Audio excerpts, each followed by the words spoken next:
Hey, everybody. Welcome, welcome, welcome. So glad to see all of you here tonight.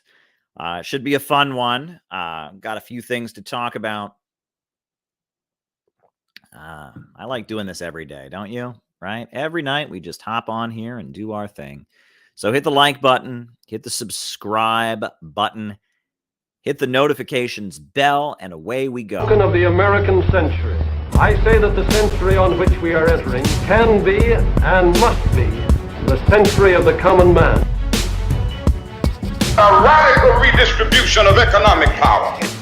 I mean, we know that racism is just a byproduct of capitalism. Everything would be all right if everything was put back in the hands of the people. We need a government that will make sure Americans are taken care of and organize the economy to serve the people, not the profits of a wealthy few. We now have the techniques and the resources to get rid of poverty. We got to start getting out there with the people. Get out of the movement and get to the masses. We need a government of action.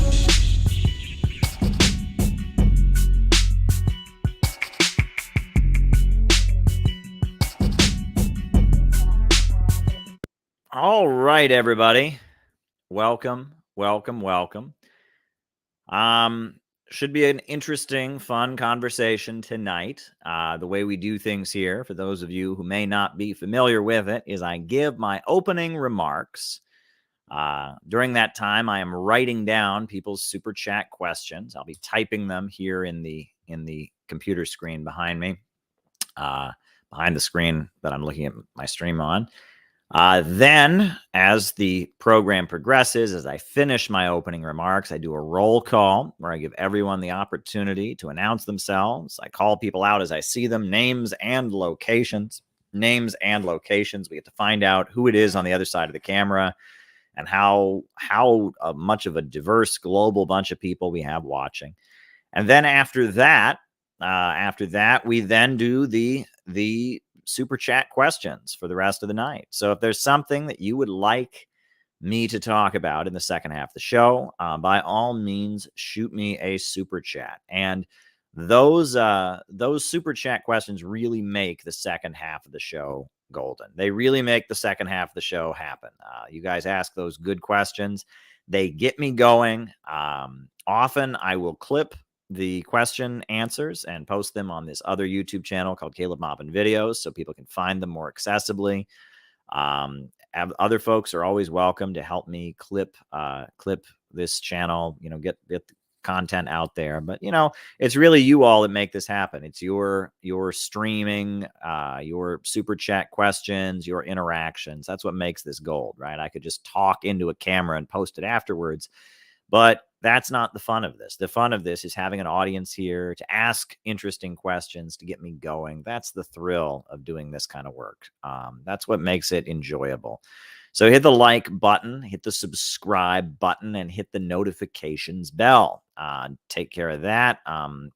Just a couple quick business announcements before I jump into my opening remarks. One quick thing is that on December 1st, we will be having a patrons-only stream for people that are members of the Patreon community.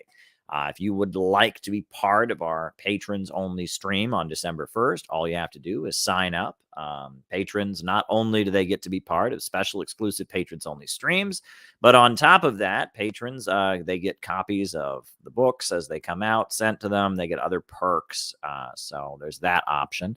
And then the other thing that I wanted to make folks aware of is that the Center for Political Innovation, the CPI, is having weekly meetings, and we do have some live events coming up this spring. We got some interesting projects in the works. So if you would like to be part of the work that we are doing, by all means, become a dues-paying member of the Center for Political Innovation. We're having a meeting tomorrow afternoon. I'll probably be streaming later that evening.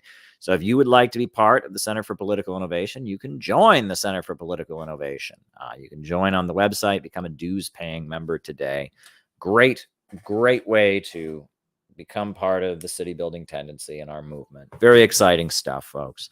So hit the like button, hit the subscribe button, hit the notifications bell. Good stuff.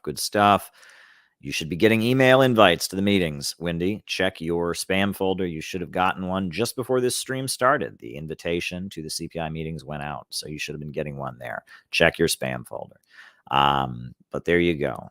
Everyone who has signed up on the website and received a confirmation email should be getting invitations. Native reservations shape your politics and outlook.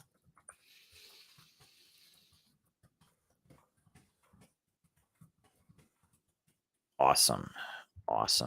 Good stuff. And like I said, I'll be writing down the super chat questions so we can get to them in the second half of the show. But welcome, everybody. For the opening remarks tonight, I wanted to reflect on a few things. The first thing that I wanted to comment on is that the point is to win. The point is to win. Now, that might sound obvious. However, to some, it may not be.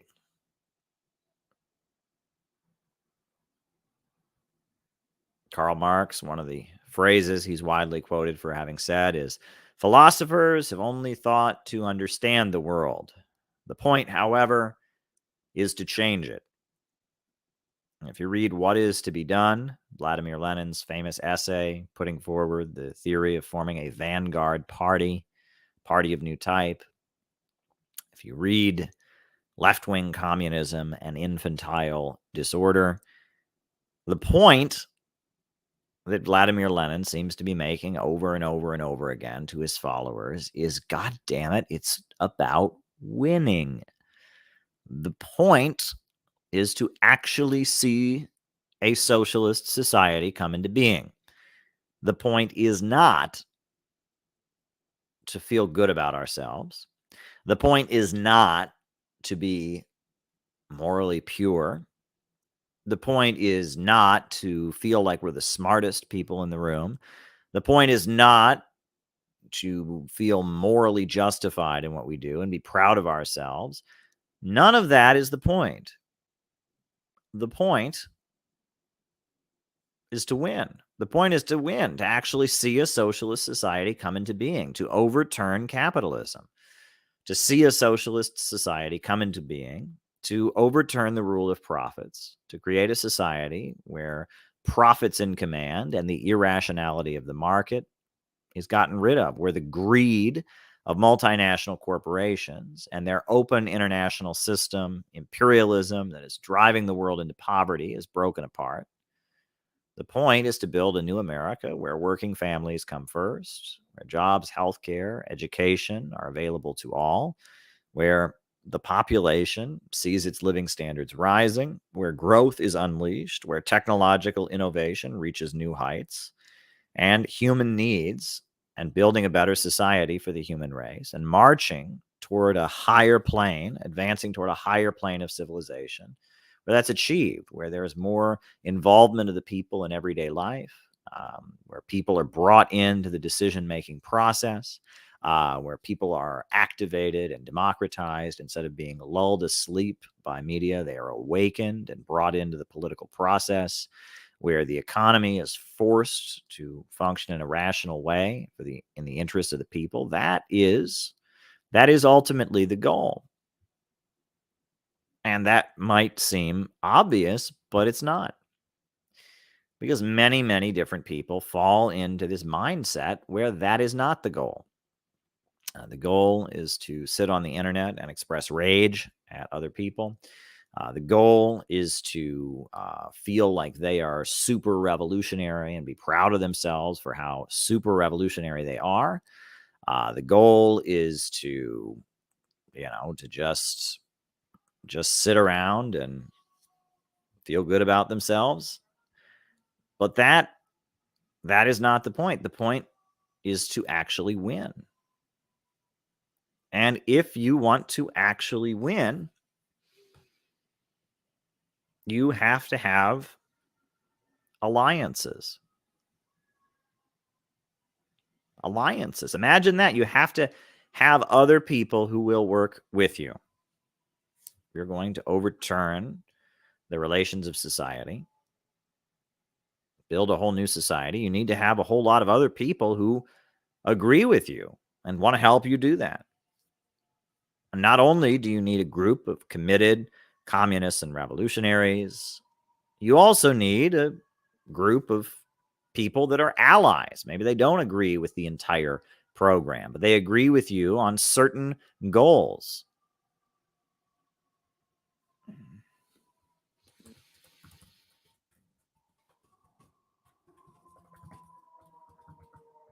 They agree with you on certain goals that they want to achieve. And because of that, they're willing to work with you.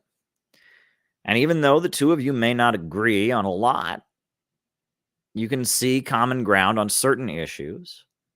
Perhaps you have a common enemy. Perhaps you share a common goal. And because of that, you can cooperate in your activities in order to carry it out.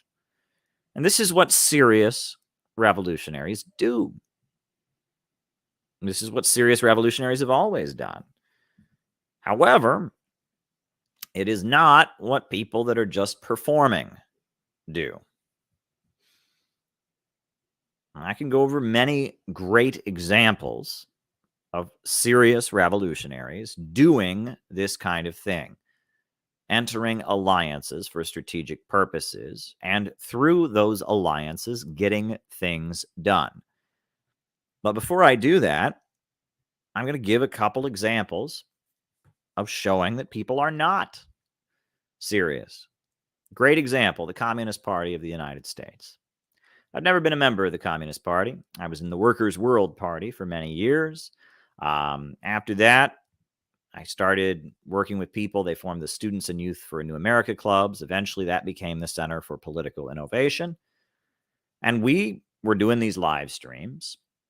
We had live streams, and many members of the Communist Party became involved with the Center for Political Innovation, came to our gathering in Saxton, Pennsylvania, our 3-day training that we did in Saxton, became dues-paying members of the Center for Political Innovation.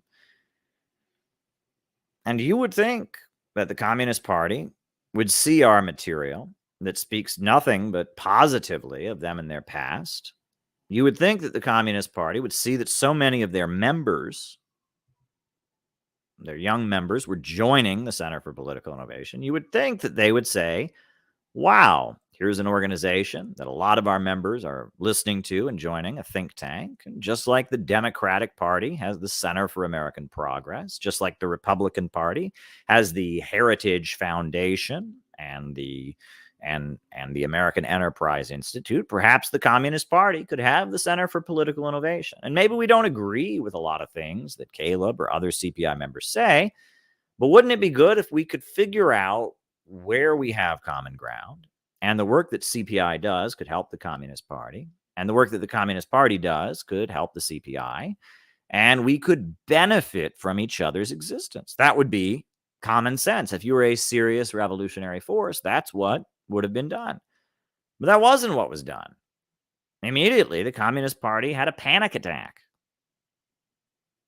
and decided that they would accuse us of being neo-Nazis and white supremacists. Many people in the group are not white. Many people in the group have long histories of anti-racist activism. All kinds of proof exists that we are no such thing. But the Communist Party was so afraid of losing its monopoly.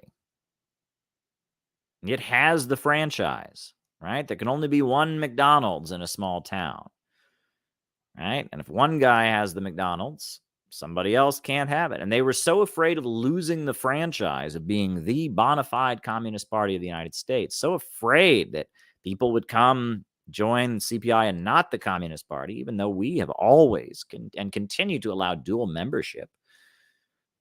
They flipped out. And that is a way of knowing that the Communist Party is not serious. The Communist Party is a scam. The Communist Party is a small group of people's hustle. They control the properties, they control the buildings, they control the membership dues and the bank accounts and the stock portfolios. And they are more afraid of the possibility of somebody taking that from them than they are excited about actually getting things done. That is one example of proof of a group that's not politically serious. If the Communist Party was a serious political party, imagine there was a presidential election happening and the Communist Party was running a presidential candidate, and that candidate actually wanted to win. And there was a group of people, a big group of people, who said that they would vote for the Communist Party. Would the Communist Party candidate say, "No, I don't want your vote. You're a revisionist. You're no good"? Well, apparently, yes. That's what they would do because they are not serious. Because it serves some other purpose, a purpose other than winning. And this has been made abundantly clear to me. Right. And I realized this about the Workers' World Party. After a while, I realized their goal was not actually to win. Their goal was to stage liberal protests. And the goal of the Communist Party is to have rallies and at those rallies the goal of the Communist Party is to campaign for Democrats. The goal of the Workers' World Party is to stage liberal rallies and protests. The goal of some of these other groups is to, sell their newspaper, publish their books or whatever, but they have other goals. They're not thinking of the big picture. How can we actually accomplish what we want to accomplish? How can we actually get America to socialism? How can we build an organization that's capable of giving voice to the millions of American working families who are struggling, the millions of people in the world who want peace and democracy and equality? How do we do that? It's not just people complaining on the internet. It's organizations. The fact that the Communist Party was so blatantly hostile to us when, in theory, we agree, when there was an overlap in membership that we were happy about, and there was no effort. At no point was Joe Sims ever willing to just talk to me. At no point could that ever happen. There just had to be this, oh my God, somebody is doing what we do. They're better at doing what we do. They publish more interesting material than us. So let's get hysterical and be hostile to them. That's how you can tell they're not serious. But let's go over positive examples of people actually entering alliances. Let's talk about the positive example. The most famous example is one that a lot of people on social media refuse to acknowledge ever happened, which is Abraham Lincoln was endorsed by Karl Marx. Karl Marx was a big supporter of Abraham Lincoln. And no, it wasn't a passive endorsement. Karl Marx's supporters in the United States were members of the Republican Party. Karl Marx wrote articles for the Republican Party newspaper. In fact, this is a compilation of the articles that Karl Marx wrote for New York Tribune, a Republican Party newspaper. That was the Republican Party newspaper edited by Horace Greeley of the Abraham Lincoln Republican Party. That was their newspaper. And Karl Marx was the London correspondent. And read in these articles, read what Karl Marx wrote about Abraham Lincoln. Read the glowing language that Karl Marx used to describe Abraham Lincoln, calling him the single-minded son of the working class who was rescuing an enchained race. That was heavy support. And in addition to that, August Willich, who was a German American, he moved from Germany to the United States. He was a member of the Communist International, and he moved up the ranks of the Union Army and became a brigadier general in the Army. There was a general in the Union Army fighting on the battlefield for Abraham Lincoln, who was a member of Karl Marx's organization. In addition to that, there was a very prominent leader of the Union Army named Joseph Wedemeyer. And Joseph Wedemeyer formed an entire communist division of the Union Army. It was called the Ohio 9th Infantry Regiment, and they waved a red flag as their emblem. and they marched into battle and they seized St. Louis. St. Louis was a city in Missouri, which was a border state. And during the U.S. Civil War, St. Louis was occupied by the Ohio 9th Infantry Regiment. And they protected and occupied St. Louis to make sure that St. Louis wasn't seized by Confederate forces. So Karl Marx's support for Abraham Lincoln wasn't just on paper, wasn't just the glowing words that Marx used to describe him. It was very active. Marxists in America did everything they could to make sure that slavery was defeated. And there was a reason for it. Because Karl Marx, he wrote that labor in white skin cannot be free while labor in black skin is branded. And that when one group of people is held in slavery, held as human chattel, deprived of their basic humanity, this hurts all of the working class. This hurts all people. And the liberation of black people from slavery would advance the entire working class. This was the position that Karl Marx took, that it was in the interests of the entire working class to see black people freed from bondage.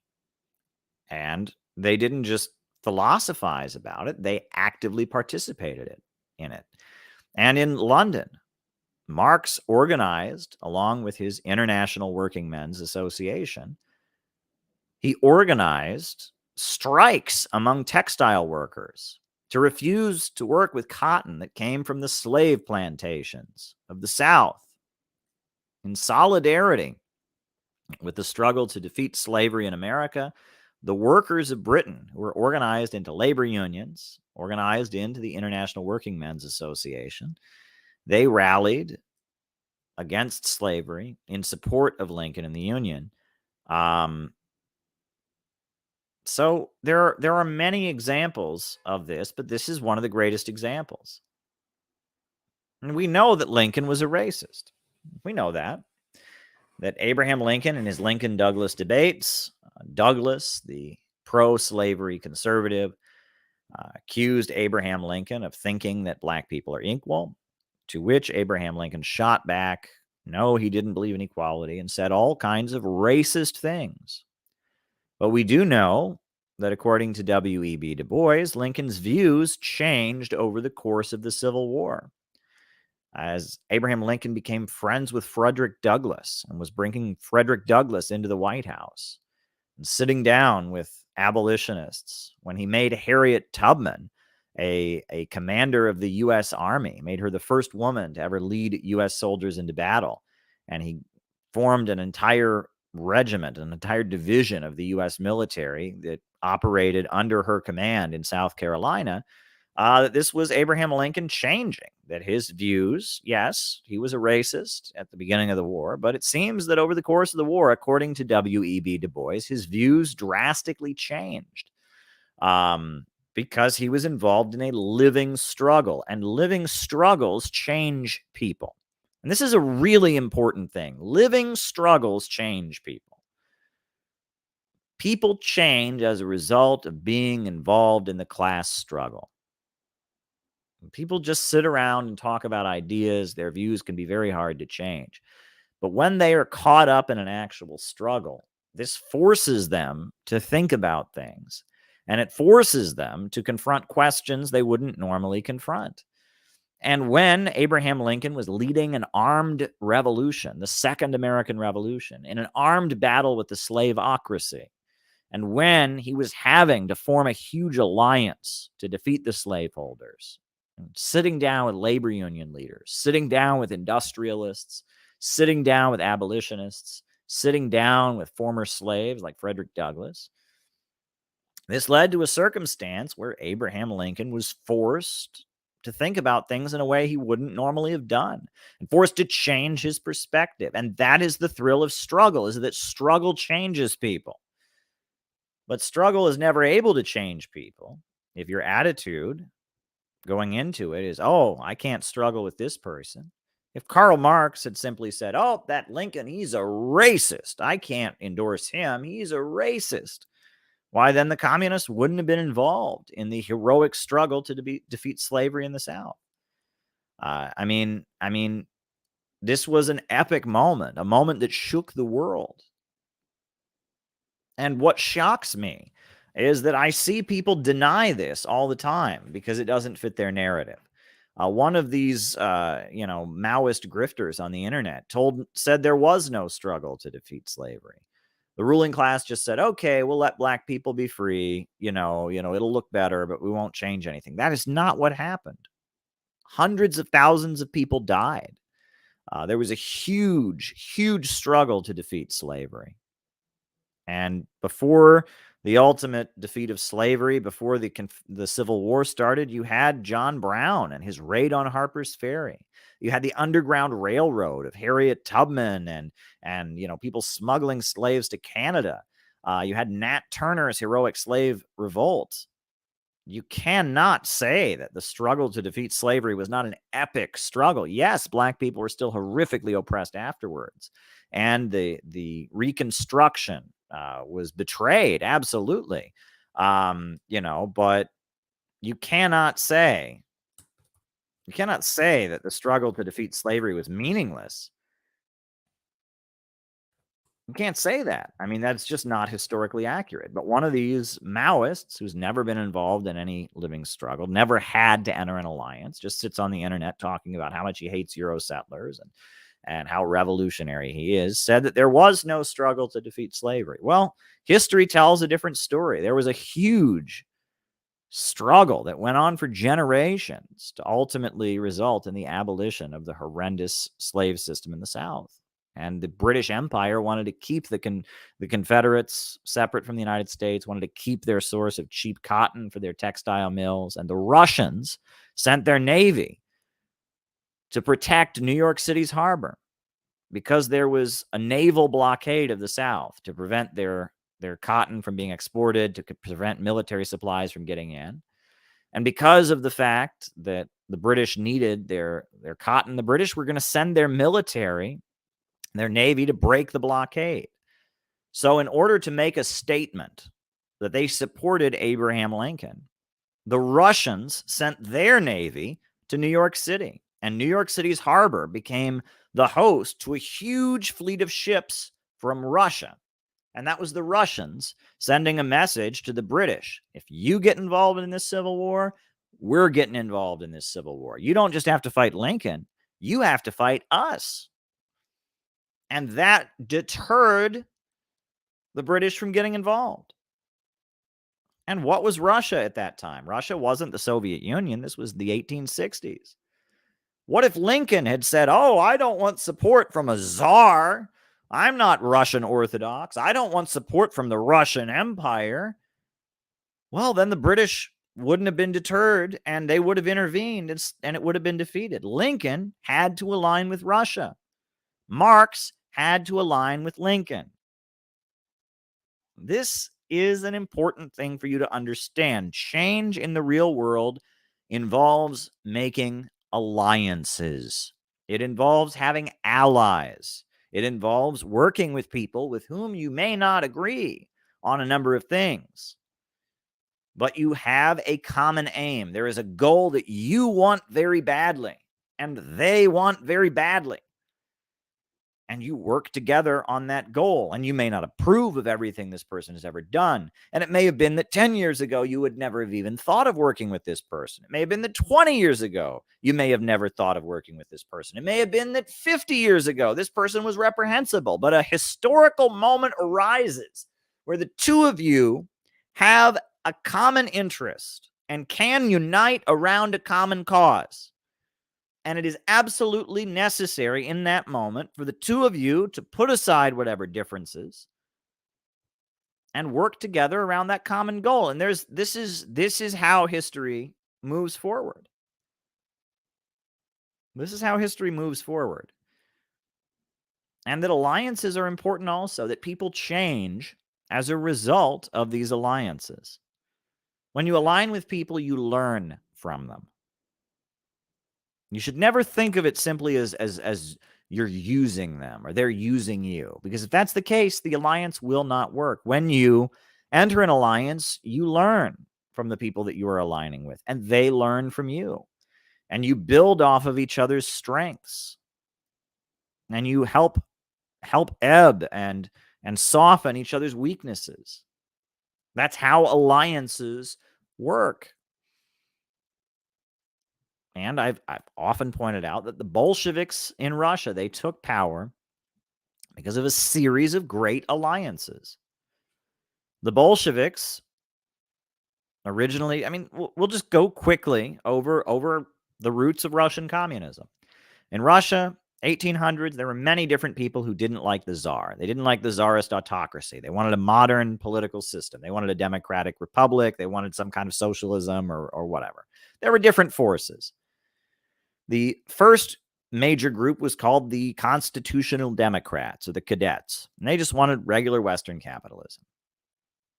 But among many of the revolutionary intellectuals, there was a feeling they didn't want what they had in Britain or France or Germany. They didn't want the exploitation of the poor people. They wanted a more socialistic society. So the first major movement of the Russian intellectuals, or the intelligentsia, the first major movement that was formed was called the Narodniks, or the populists, they were called, or the peopleists. They weren't populists in the way we understand populism. The peopleists, or the friends of the people, the Narodniks, right? Narodnaya is the people. The Narodniks were the peopleists. And the Narodniks believed that it would be the peasantry that would make the revolution in Russia. And they were all very, very wealthy. But what they did is they dressed up as if they were peasants. They went and lived among the peasantry. And the idea was that they were going to build a movement of the peasantry to rise up and overthrow the landlords. That the Narodniks, they were revolutionary intelligentsia. They were wealthy intellectuals, privileged people in Russian society. But they were going to dress as if they were poor, live among the poor, and organize the poor to rise up and eventually redistribute the land. And it largely did not work. It did not work. The peasantry didn't really want to hear it. Their attempts to look as if they were poor became the object of mockery. It didn't work. The next movement that emerged was called the terrorists. And that is actually what it was called. That was not a slur. They were called the terrorists. The terrorists believed that the reason that the peasants weren't rising up against the Tsar was because there was not some big exciting act of violence. And so they went around, they bombed and killed Alexander III, the Tsar. They conducted assassinations, bombings, other acts of terrorism. And the idea was that through their acts of terrorism, they would inspire the peasantry and the rest of Russian society to revolt.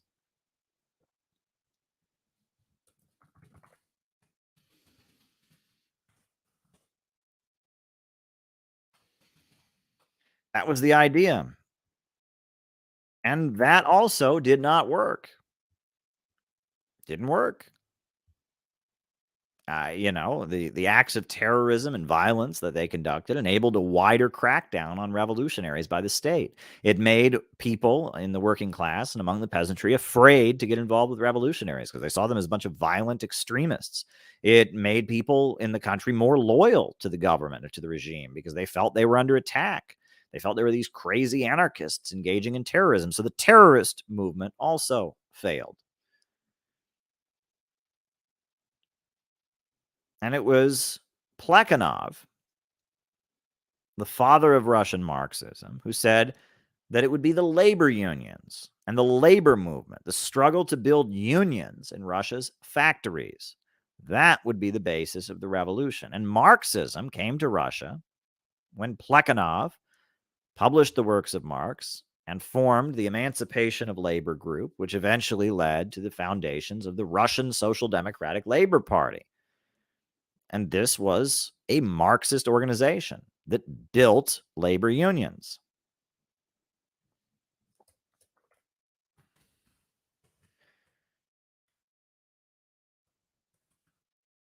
Marxist organization that built labor unions.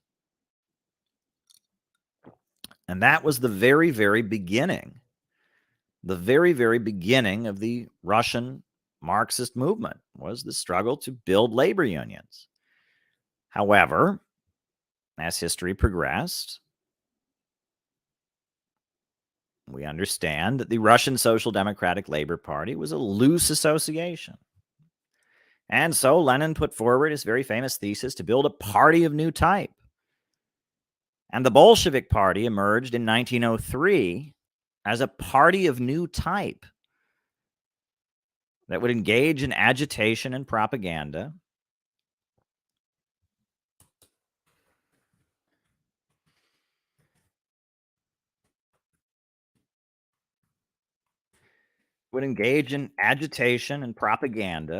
and would move the Marxist movement and the working class toward taking power, toward making a revolution. That was the idea. That was the idea. And this party of new type, the Bolsheviks, engaged in a series of different alliances. One of the first major alliances they had was the struggle against Tsardom. And they aligned with all kinds of different forces in Russia that wanted to bring down the Tsar. Struggle against what they called the Tsarist autocracy. Fight for democratic rights. There's a very famous tactic by Lenin. 2 tactics in the struggle for democracy. What's it called? It's called 2 Tactics. It's a very important pamphlet. 2 Tactics of Social Democracy in the Democratic Revolution. It's a very good pamphlet. And there's a very good section of the pamphlet, the conclusion of the pamphlet I've often quoted. And it's called Dare We Win? And it's 2 tactics of social democracy in the democratic revolution. Lenin thunderously tells his followers, are we in this to win it or not? What is the point? Is the point to win? Or is it just to feel good about ourselves? Is it just to put out a lot of interesting books and talk about it? Or is the point actually to win? And he's criticizing his political opponents because they don't seem to really want to win. And we know what happened was that in 1917, in February of 1917, the Bolsheviks were part of a big alliance of many different forces that succeeded in toppling Tsar Nicholas II, and that there were many capitalists in that coalition.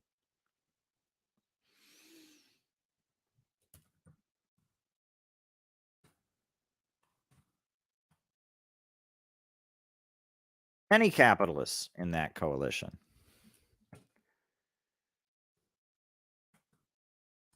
In addition to that, there were many social democrats and many anarchists and labor unions. And actually, it was probably the majority of the Russian capitalist class at that point that wanted to remove Tsar Nicholas II, that he was viewed as incompetent, he was viewed as losing the war. And so the Bolsheviks entered this alliance with all the different forces that wanted Tsar Nicholas to step down, and they succeeded, and Tsar Nicholas was forced down.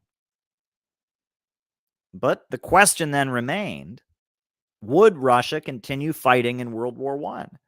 And there was an intense division among the ruling class of Russia over that question. Many of the Russian capitalists did business with America and France and Britain, and they wanted to continue fighting in World War I. However, look at a map. What's right on Russia's border? Germany, Austria, countries like that. And there were a number of Russian capitalists who wanted to continue doing business with the Germans. So they wanted to end the war. The war was cutting into their profits. And there was a fierce division among the bourgeoisie about whether or not they should continue fighting in World War I. Well, the Bolsheviks positioned themselves as the anti-war guys. And there was what they called the July Days of 1917, which is the Bolsheviks led strikes all over the country against the war. They were against the war, down with war. They were known as this big group of people that was against the war. And those strikes were violently suppressed, and people got killed and arrested. And there were many German capitalists supporting the strikes, and there were many capitalists who opposed the strikes and wanted to continue the war. But that was the division. Are you for the war or are you against it? That was the key point of division. And everyone knew the Bolsheviks were the anti-war guys.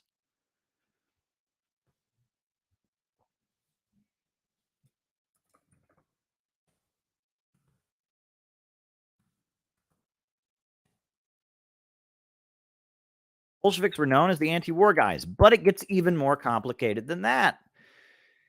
Because of all the unrest that was going on in Russia at the time, because of all the protests in the July days, you had this military leader named Kornilov. And Kornilov wanted to bring order back to Russian society so they could aggressively continue the war. And he saw the provisional government as getting in the way, as allowing unrest to continue, not being stable enough. So Kornilov turned his military division around and started marching towards St. Petersburg with the intention of establishing some kind of military dictatorship, of continuing the war by crushing the provisional government. So even though the Bolsheviks had been out in the streets protesting the provisional government and having violent strikes and opposing the provisional government because the provisional government was continuing the war, when Kornilov was marching towards St. Petersburg to overthrow the provisional government, the Bolsheviks then became big defenders of the provisional government, defenders of the provisional government from Kornilov. So they yet again entered another alliance, this time with Kerensky and with the provisional government to protect it from the Kornilov reaction. And in September of 1917, Kornilov and his military were marching towards St. Petersburg, and the Bolsheviks, who had been leading all these uprisings against the provisional government, turned around and started defending the provisional government. And they built barricades across the cities, and they erected, all kinds of military defense. And it got to the point that the provisional government was handing over the armories, opening up the armories and giving weapons to the Bolsheviks. And the Bolsheviks militias were bigger than the militias of the regular army. And when word of this got to Kornilov and his military, and a lot of Kornilov's soldiers were defecting, they didn't want to go kill people on the streets of St. Petersburg, Kornilov's military ultimately turned around and started marching back toward the front lines. And Kornilov surrendered, the Kornilov affair. And Kornilov's, his reaction, the Kornilov reaction, it was called, or the Kornilov affair, was defeated. And the Bolsheviks defeated an attempt to overthrow the provisional government. They defended the very government they'd been protesting. They defended it from Kornilov. And so at the point that the Bolsheviks had repelled the Kornilov reaction, at that point they were strong enough to declare a new government. But all of the time, all the road to power for the Bolsheviks was a series of alliances. They aligned with anti-Tsarist forces. They aligned with anti-war forces. They aligned with the provisional government against Kornilov.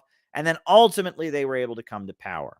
But that whole time that the Bolsheviks existed, they were making themselves useful and aligning with people who agreed with them. People who agreed with them about bringing down the Tsar, they aligned with them. They made themselves useful. And they got something done. They eventually brought down the Tsar. And then they aligned with people that were against World War I. And then they aligned with the pro-war provisional government against Kornilov. And it was after a series of alliances, of working with people with whom they vehemently disagreed, people they'd been shooting at just weeks before. Keep in mind, that they were defending the government, the very,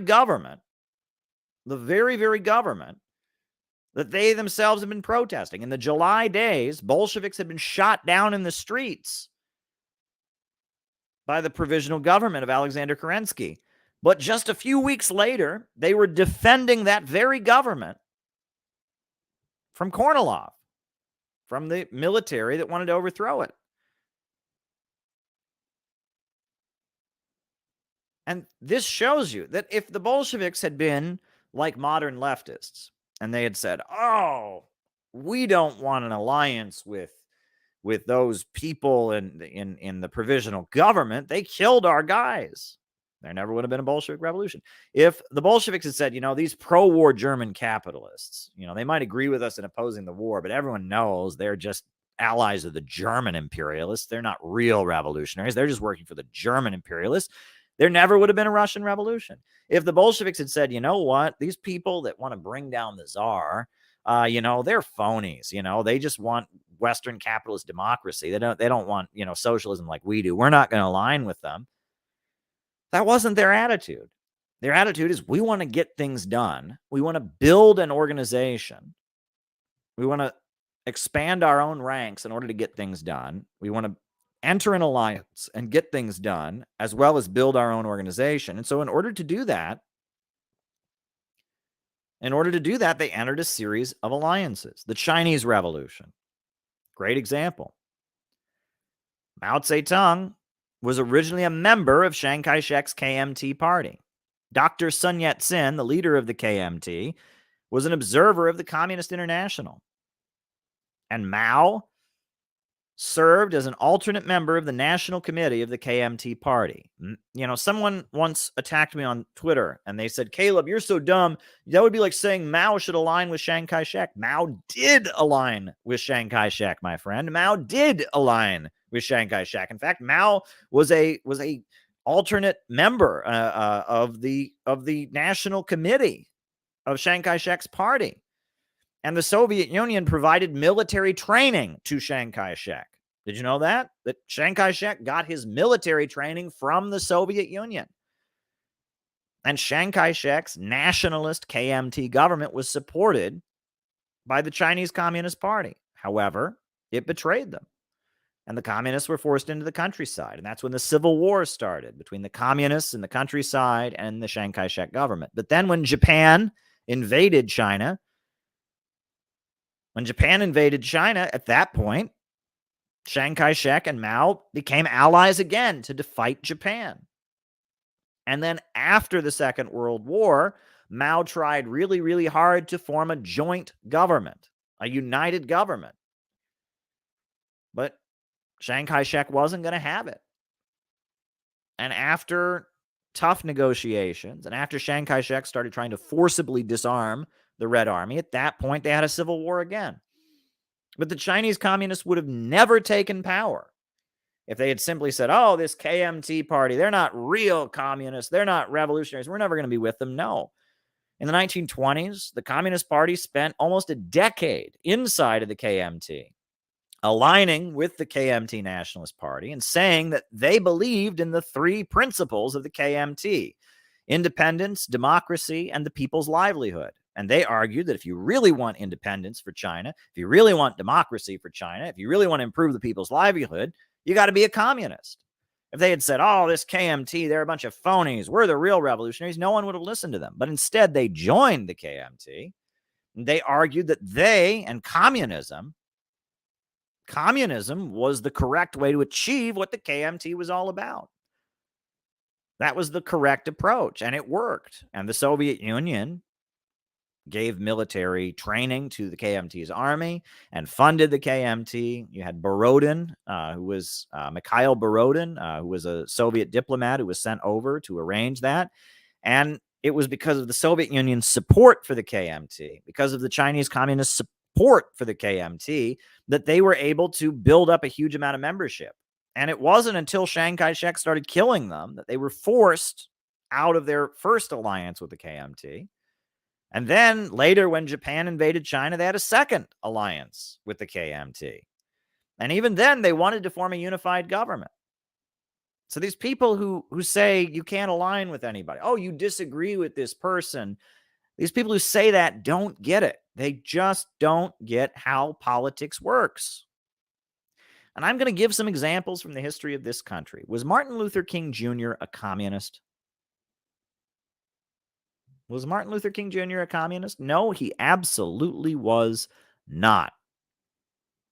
That's correct. That is correct. That the people's livelihood, according to Dr. Sun Yat-sen, was a vague form of socialism. But I'm going to write that on the list anyway, right?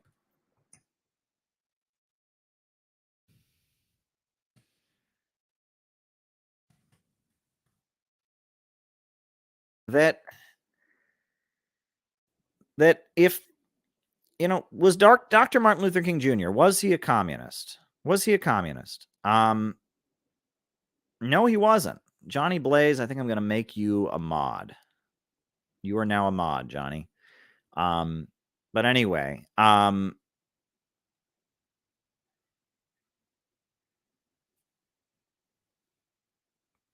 Dr. Martin Luther King Jr. was not a communist. In fact, the main reason that Dr. Martin Luther King Jr. was selected to lead the Montgomery bus boycott was because he was too young to have had any association with communists. He was too young. All the older civil rights leaders had some relationship with the Communist Party because the Communist Party had been the only major political force in the country among white people that was supporting black civil rights. Back in the 1930s, they would run on a platform of ending Jim Crow segregation, etc. And so many black ministers and black activists who believed in civil rights had a relationship with the Communist Party. And as McCarthyism set in, they knew it would be suicide for the civil rights movement if anyone with any links to the Communist Party had been involved. So Martin Luther King Jr. became the voice of the Montgomery bus boycott because of the fact that he was not a communist, that he had no association with the Communist Party. But did that stop the communists from supporting Dr. Martin Luther King Jr.? Absolutely not. And what's wild is I've heard stories of the fact that the civil rights movement was so afraid of the heavy repression. I mean, you've seen the video of the dogs and the police and the violence that they faced, that if anyone showed up at a civil rights meeting, in the 1950s with a Communist Party newspaper, they would ask you to leave. But did that stop the communists from supporting Dr. Martin Luther King Jr.? Absolutely not. They left their newspapers at home. They left their pamphlets at home, and they went and supported Dr. Martin Luther King Jr. anyway, because they knew it was the right thing to do. And communists supported Dr. Martin Luther King Jr., even when Dr. Martin Luther King Jr. said over and over again he didn't want their support. Many times they went to Dr. Martin Luther King Jr. and they said, "You're being supported by communists." And he said, "I don't want communists to support me. I believe in America. I believe in democracy." And communists kept supporting him. Now, do you think that history would have been the same if they had simply denounced him? It gets better than that. Because eventually you had the rise of the Student Nonviolent Coordinating Committee, SNCC, which was a youth activist group led by Stokely Carmichael. And many members of the Student Nonviolent Coordinating Committee were frustrated with Dr. Martin Luther King. They thought he was too moderate, and they were becoming more radical. And in addition to that, you had the rise of Black Power. You had Malcolm X and the Nation of Islam. And actually, in the final years of Dr. Martin Luther King Jr.'s life, he always denounced Marxism. He said that he was a Christian. He said that he rejected Marx's interpretation of Hegel. He rejected dialectical materialism. But Dr. Martin Luther King Jr. said that capitalism had to be abolished and that democratic socialism needed to be created. And he supported the Vietnamese people in their struggle against U.S. imperialism. He gave a speech at Riverside Church in New York City, Beyond Vietnam, where he declared that the people of Vietnam were right to fight against the U.S. imperialists and that there was a great revolution happening in the colonized world. People in the colonized world were rising up and fighting for jobs and healthcare and education and to raise themselves out of poverty. And he said it's our duty in America to support these revolutions. Go read the words of the Beyond Vietnam speech. And do you think that history would have been the same if all the communists at that time had just said, well, that Martin Luther King, he's against communism. That Martin Luther King, he wouldn't let us pass out our newspapers at his rallies. That Martin Luther King, he disavowed us in front of the mainstream media. That Martin Luther King Jr., he said that Marx was wrong about Hegel. That Martin Luther King Jr., doesn't matter. The role of communists in building the civil rights movement and supporting it was so important. And if they had just sat on the sidelines and said, well, he doesn't agree with us, history would have been very, very different. You never would have had the Black Panthers. You never would have had, a huge explosion in society. We all know that it was support from Cuba that made Radio Free Dixie, the radio program, and it was support from China for the Black Panthers, support from North Korea for the Black Panthers that was very key in pushing the civil rights movement through. and the Soviet Union's role in raising the oppression of black people at the United Nations, and publishing William L. Patterson's very important pamphlet, We Charge Genocide, and bringing his petition to the United Nations. This can all not be forgotten. But none of this would have been achieved if communists had just refused to enter an alliance. If they'd said, oh, that Martin Luther King Jr., he's a liberal, he's a phony. What about Malcolm X?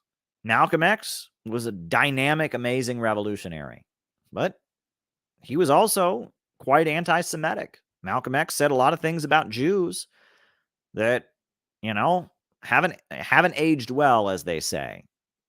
But what if they had just said, oh, that Malcolm X, he's an anti-Semite? Well, they never would have been able to align with him. What if they'd said, oh, that Malcolm X, that Nation of Islam, they're religious and we think there's no God? History would have been very, very different. Real movements and real struggles involve people working together who do not agree. Let me tell you a story. This is fascinating to me. This is a story that a lot of people aren't even aware of. This is some American history that's a little bit obscure, but it's important. In fact, you may not even believe me, so I am actually going to, I think I will actually take some proof. I will read it to you from an actual history book, if I can figure out where the book is that I'm going to read it to you from. I think in order to make my point, it would be better for me to return to source, as they say. So yeah, here it is. See this book? This is called What is Communism? It was written by Earl Browder, the leader of the Communist Party of the United States in 1936. What is communism? And this is like a book that they gave out to everyone to explain what the Communist Party believed in. What is communism? It's a great book.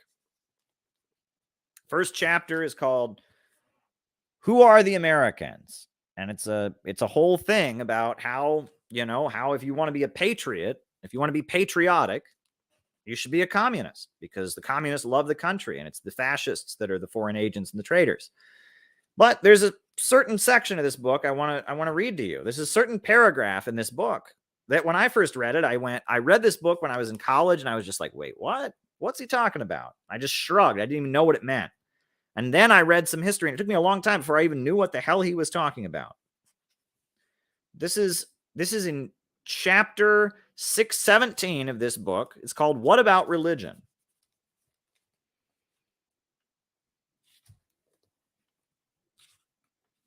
It's called What About Religion? Chapter 17.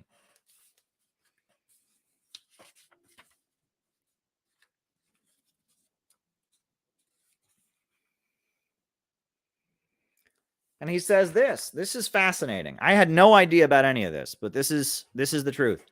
He says, our aim is to remove all obstacles that stand in the way of mobilizing the religious masses of this country into a movement against fascism and war. You hear that? Our aim is to remove all obstacles that stand in the way of mobilizing the religious masses of this country into a movement against fascism and war. All obstacles. This is especially important work because the greatest organized section of our population is in or around church groups. Only a leftist simpleton would suggest that communists should keep themselves pure and uncontaminated by association with the millions of churchgoers in this country. Only a reactionary would advise church followers to keep themselves uncontaminated by a united front with communists. And this aim of ours clears up a question discussed by critics of the communists, namely, our united front activities with the followers of the self-styled God of Harlem, Father Divine. It is significant that most of these people who criticize us for associating with Father Divine and the members of his church are willing enough to permit us to have united activities with more respectable church organizations.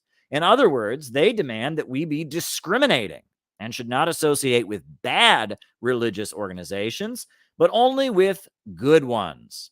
They are especially outraged by the fact that Father Divine's followers place their God on 115th Street in Harlem instead of the more romantic regions of heavenly firmament. Their sense of decorum is outraged because Father Divine's flock loudly demonstrate religious enthusiasm in the streets and not quietly behind stained glass windows. But these critics do not understand that communists do not distinguish between good and bad religions because we think they are all bad for the masses. We are not interested in the exact location of God's residence or in enthusiasm or lack of enthusiasm in worship. We judge religious organizations and their leaders by their attitude to the fundamental social issue of the day. And what church organized has so completely demonstrated its opposition to fascism and war as that of Father Divine? Other churches could very well follow his example.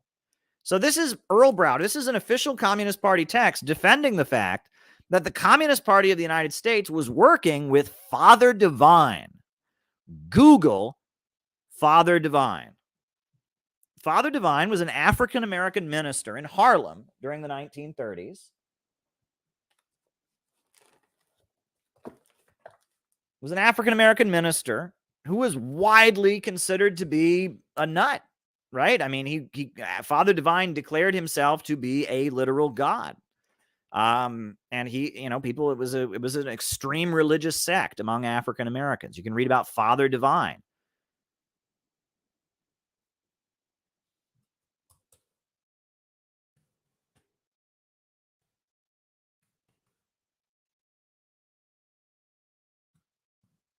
Father Divine. And Father Divine is a very controversial figure. There's a lot of history written about him. But the Communist Party saw this big group of African Americans that was organizing against fascism, organizing against war, supporting Social Security. And they said, you know what? We will work with Father Divine. And they organized huge anti-fascist rallies with Father Divine. Marches in support of Ethiopia when Ethiopia was invaded by Mussolini. Father Divine and the Communist Party had a huge rally, hands off Ethiopia. And Father Divine was very opposed to fascism. He was very opposed to the Ku Klux Klan, lynching, and fascism, Hitler. And so the Communist Party, they had days of action against fascism. And the Communist Party, they were in the demonstration. And so was Father Divine and his followers. And they had no problem doing it. Why? Because the point is to win. The point is to win. The point is to actually get things done. The point is not to be pure. The point is not to never associate with anyone who's in any way tainted. And, what was to stop Father Divine? There's a lot of bad things written about communism, in case you haven't noticed. Stalin was running the Soviet Union. And you can be sure that just as many people who went to the communists and said, how dare you work with Father Divine? That's a crazy cult. You can be sure there were just as many people who went to Father Divine and said, how dare you work with the communists? But Father Divine and the Communist Party found common ground because they both wanted to stop fascism. They both wanted to oppose Mussolini. They both wanted to fight for the rights of black people. And they found common ground. And they combined their organizational strengths in order to get things done.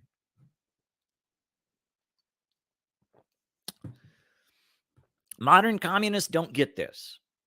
Modern communists have this purity test in their mind. They have this idea that they can be pure, they can feel like they've never been tainted, and it doesn't work that way. If you want to actually achieve anything in the real world, you have to make alliances.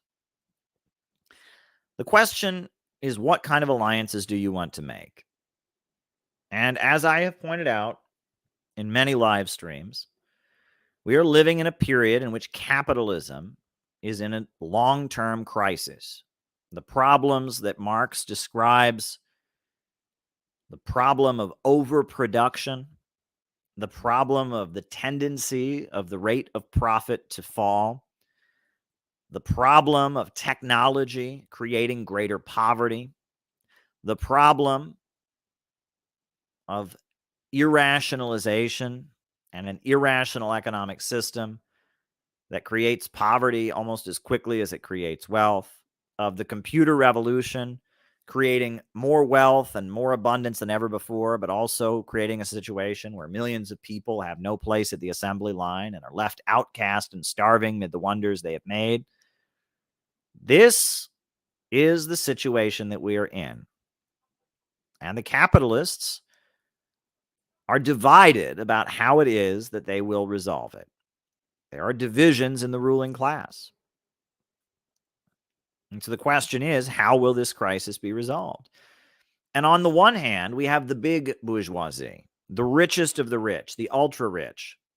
And they have decided that the way they will solve this crisis is with degrowth. They have decided that they need to drive down the population. There are too many people in the world. Human beings are a cancer on Mother Earth. And the way to resolve this economic crisis is to reduce the population. Furthermore, they've decided the way to resolve this crisis is to escalate tension with Russia, beat down China, beat down Venezuela, beat down Iran, escalate international tensions. And furthermore, they've decided that the way to resolve this crisis is with social engineering. Give everyone one of these and get them brainwashed by one of these. Get this programming, all of us. Pump us full of pessimistic, hopeless propaganda. And they've decided that the way to resolve this crisis is to outlaw dissent, to silence dissent.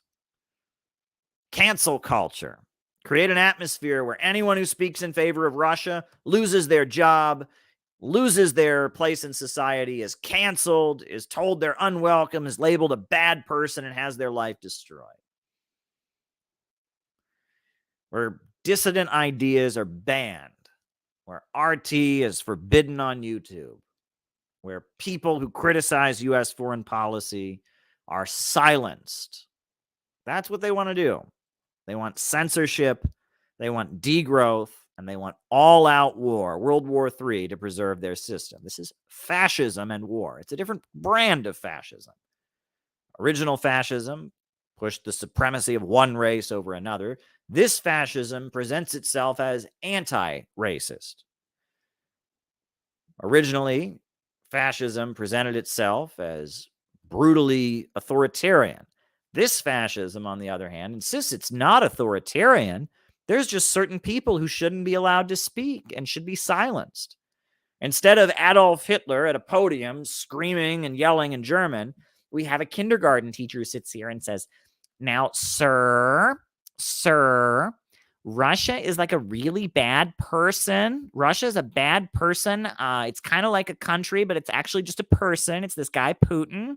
And he's like racist and sexist and stuff. So anyone who supports him needs to be put in jail. Okay, that's what needs to happen. Sir, I understand you don't want a war, but that means that you're racist and you don't care about Ukrainians. You know, I heard you that the Ukrainian government has a lot of Nazis in it.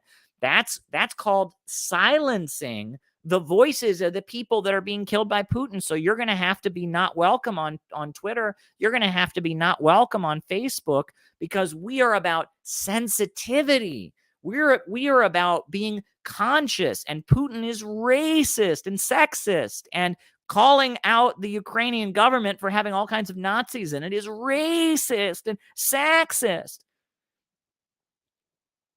And, you know, people just have too much stuff. Everyone wants to have more. They want to have like better incomes and more economic sustainability, but that's bad for the environment. So we're going to have to start reducing the amount of electricity that we use. We're going to start reducing people's wages, and we're going to start reducing people's living standards. Oh, you have a problem with that? We're going to put you on some medication. We're going to give you some medication now, and that medication will psych you out and calm you down. And we're going to, just stare at your phone now. Just stare at your phone and learn about why capitalism is the best system ever. And socialism just means happy, fun worker cooperatives. And if you want anything like the Soviet Union, you need to be put in jail because you're a Nazbol. You're a fascist, you see. This is what fascism looks like. This is what fascism looks like. This is the new fascism. It is degrowth.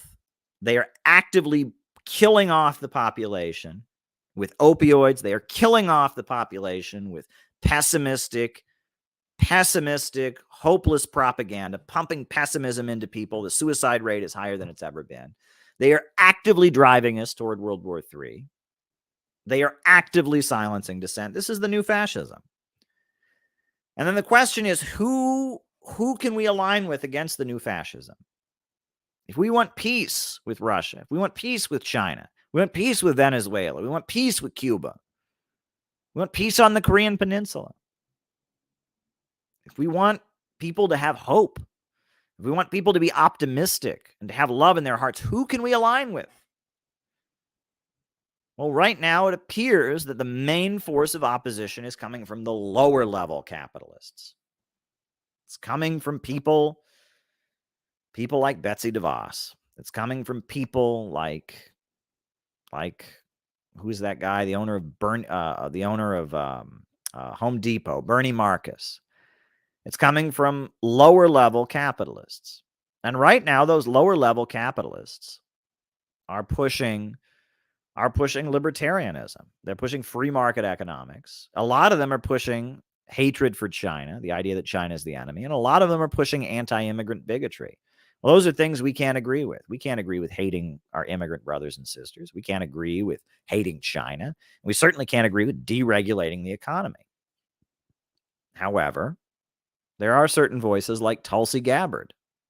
Tulsi Gabbard wants to get along with Russia. And there are other voices that are speaking up against the tech censorship. And there are other voices that are saying they want economic growth and they're not buying into the degrowth climate change argument. And that the allies that will eventually emerge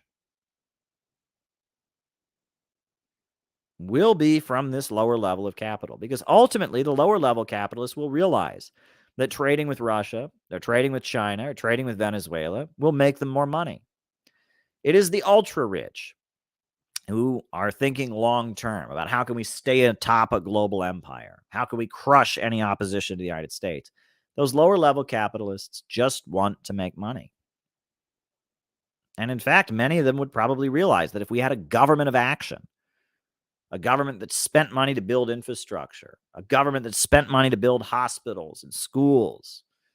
Think about it. If you're a small business owner, one of the big expenses is having to provide health care for your employees. Well, imagine if we had a national healthcare system. That would benefit small business owners because they would no longer have to pay for health insurance for their employees. There would be a national health system. And so healthcare would be provided in a national health service. Imagine that the government, instead of bombing countries around the world, was building new highways and high-speed railway. Then business, the atmosphere for business in the United States would be better. It would be much more prosperous to have a business in Iowa. If you could get on a train from New York City and be in Iowa in 3 or 4 hours, it would be much more prosperous and much more promising to start a business in Iowa. If the power plants of this country were completely revamped, if the drinking water was being properly purified, if we had a much better education system, all of these things would create a much more vibrant atmosphere for lower level capitalists to do business. The reason that our American educational system is crumbling, the reason that the infrastructure of the country is falling apart, is not because these lower level capitalists are just so greedy and right wing. The reason is that the ultra rich, the Rockefellers, the DuPonts, the Carnegies, the Bill Gateses, the World Economic Forum, those folks are not thinking about profits from the American economy. They are thinking about their global financial system. They are thinking about super profits from dominating the entire planet. And they largely see this labor aristocracy, this layer of well-paid U.S. workers, the comfortable American middle class as something that gets in their way. So they are looking to abolish it. They want to dissolve the United States into their open international system and grind this country into poverty, just like they've done to Africa, just like they've done to Asia, just like they've done to South and Central America, what they've done all over the world for years while maintaining a loyal strata of pro-imperialist, middle-class white workers at home. What they are trying to do now is abolish the aristocracy of labor and bring the United States down to the same level as so many other countries that they've sucked blood out of. I tell people that Satan, the devil, never keeps his promises. You go and read Faust by Goethe. That's one thing about the devil, is he always lies. You make a deal with the devil is going to find a way to trick you. And the American working class, the white working class, made a deal with the devil. We made a deal with Satan. And Satan said to us after World War II, Satan came to us and he said, you know, if you'll go along with all of our ugly wars, and if you'll go along with racism and Jim Crow segregation against the black people, and you'll just wave the flag and support our wars and let us build a police state and prisons for profit for African Americans, if you'll let us go after the Black Panthers, if you'll let us go after the civil rights movement, if you'll do all of that, then you can have a nice, cushy middle-class lifestyle. You can have a house in the suburbs. You can have a car. You can have a TV set. You can have a refrigerator. You can have a prosperous lifestyle. As long as you help us oppress the people around the world, oppress the black people here at home, as long as you do that, we'll take care of you. We'll take care of our own, right? We'll take care of our American middle class. As long as you guys are right-wingers, as long as you guys are racist, as long as you guys are pro-war and pro-militarism, we will take care of you. You'll have a place in the suburbs. You can have a nice house. You can have a nice, good-paying factory job.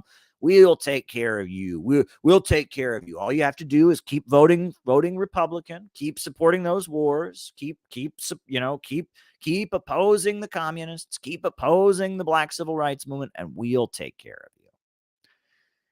And the devil lied. The devil lied.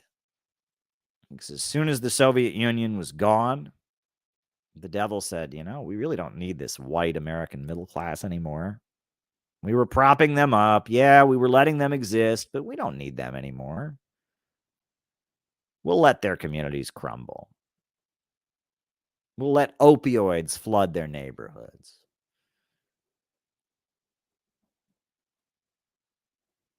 And that's where we're at right now. But the question is, what do we do about it? What do we do about it? Do we just say, I told you so? Right? We know that the crack epidemic in the 80s was horrific for the black community. Horrendous. And instead of offering compassion to the black community around the crack epidemic, it was used to build up the prison industrial complex. But now that opioids are affecting white communities, now there is more compassion coming from conservatives. Now there is more of a push to legalize drugs. And instead of punishing people and locking them in jail for using drugs, get them treatment. This isn't fair. It's wrong. Right? They should have been compassion for the black people. But what do? Do we just sit there and say, I told you so? Or do we get the white workers to understand that what they are going through now, with the rising police state, with the drugs devastating their communities, this is what black people have been going through for the past 200 years.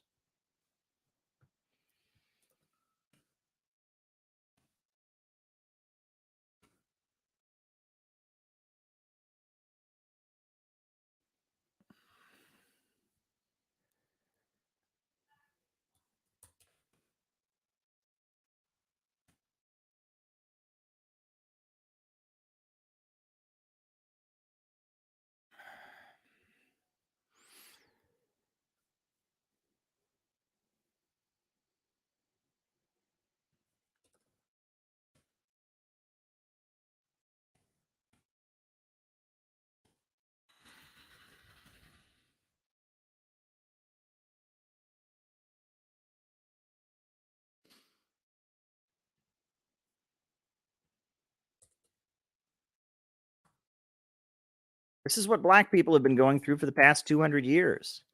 And now that so many white communities are suffering, now is the chance for solidarity. Now is the chance to break down these divisions and put forward a program that will liberate the entire working class. But the ruling class doesn't want to do that. The ruling class doesn't want us to do that. In fact, the ruling class wants the opposite.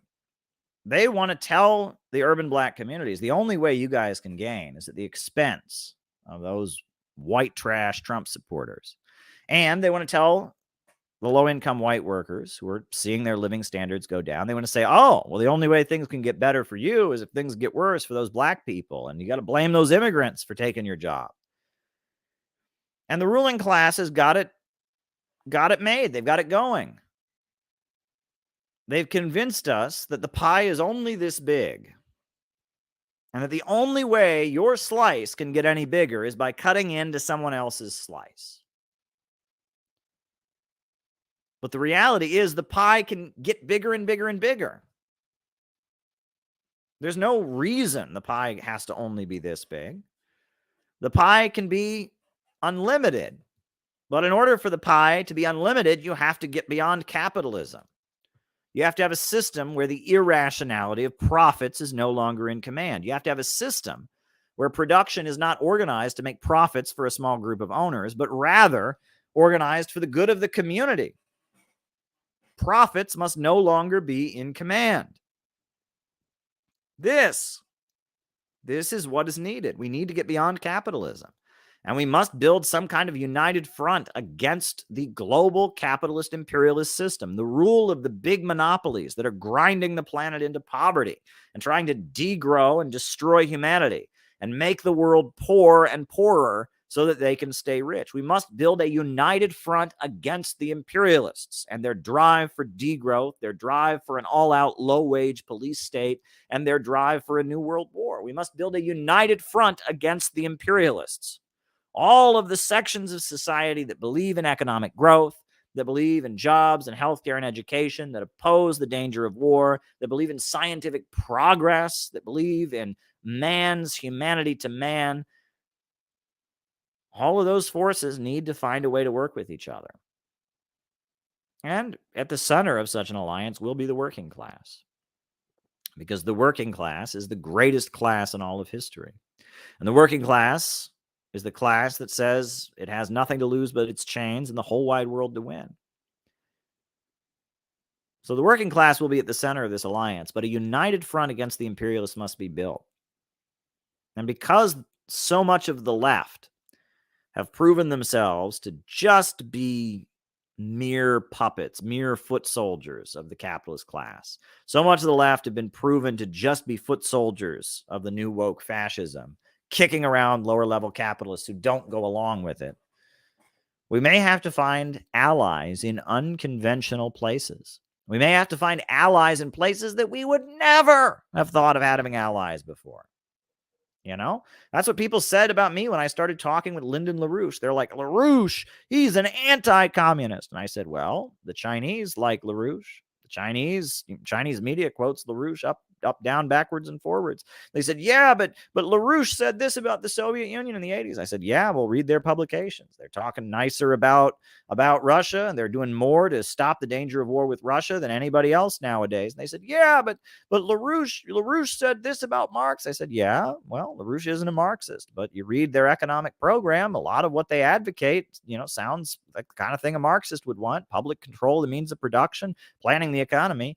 I'm not a LaRoucheist. I don't believe in the teachings of Lyndon LaRouche, but the LaRouche people do darn good work going to the city council meetings and calling out AOC and calling out the ruling class and demanding they stop marching us toward war, and they're doing it. Their candidate here in New York, Diane Sayre, she was the voice of opposition to war and fascism among the electorate here. And I'm not ashamed to associate with the LaRouche people. I'm not ashamed at all. And I've learned a lot from them along the way because they have built an organization. They've built an organization. And they've maintained an organization amid this onslaught as all the leftist groups have collapsed and fallen apart amid the cancel culture. You said this, you said that. You're a rape apologist. Yeah, well, you're a sex pest. Yeah. Well, the LaRouche people have managed to hold their group together. So there's something that can be learned from them. But I'm not just talking about the LaRouche people. There are many different organizations that I think have a role to play in the emerging united front against fascism and war and against the low-wage police state. And if we are actually going to get things done, we need to start looking at society in general and finding organizations that want things that we want and finding out how we can cooperate with them in order to get it done. Yes, we need to be building up our own forces, having our own conferences, publishing our own books, expanding our own membership, putting out our own publications, making our own videos. And yes, the CPI will remain an independent force, no doubt about it. We're not going to dissolve into the Communist Party. We're not going to dissolve into the LaRouche movement. We're not going to dissolve into some church. We're not going to do that. We're going to maintain our organization. But we must constantly be looking for people with whom there is common ground, with whom there are things that we can work toward together. And building alliances, because that is how change happens in the real world. And the traditional allies of leftist groups are not our friends. It has been made abundantly clear to everyone in the so-called left that if you are pro-Putin, if you recognize that Putin is right to move into Donbass and protect the people from the Nazis and from 8 years of bombardment, you ain't welcome. And if you aren't talking about transgender at every single meeting, if transgender is not your focus, if you don't begin every meeting with my pronouns are if you don't begin every meeting that way, you ain't welcome on the left. You ain't welcome on the left. And if you are critical of the climate change hysteria and the belief that we're all going to die if we don't degrow immediately, you are not welcome on the left. You cannot work with these people. It's not a question of not being willing to. I would have been happy to work with the Communist Party, would have been happy to work with the Workers' World Party, would have been happy to work with the anarchists, would have been happy to work with these people. No, it's not simply a question of these people not wanting to work with you. It is that these people want to murder you. These people want you dead. If you're watching the stream and you agree right now, according to the people all over Twitter, go look for yourself. Don't take my word for it. If you're watching this stream and liking what I'm saying right now, according to thousands of people on Twitter, you are the same as Adolf Hitler and you deserve to be murdered. That's what they believe. Now, it's one thing to work with people who disagree with you. It's one thing to work with people, but when people, not only do they not agree with you, they support hostility to Russia, they support degrowth, they support deplatforming dissidents, they support tech censorship, but on top of that, they want to kill you. When people not only don't agree with you on anything, but they actually want to murder you, it's very hard to have an alliance. It's very hard to work with people who don't agree with you on anything and also want to murder you. Quite hard. However, when there are other folks who don't agree with you, might be very hostile to communism, might be very hostile to Marxism, but they want to stop the war, when they want to stop degrowth, and they don't buy the climate change hysteria, and they don't demand that every meeting be about transgenderism,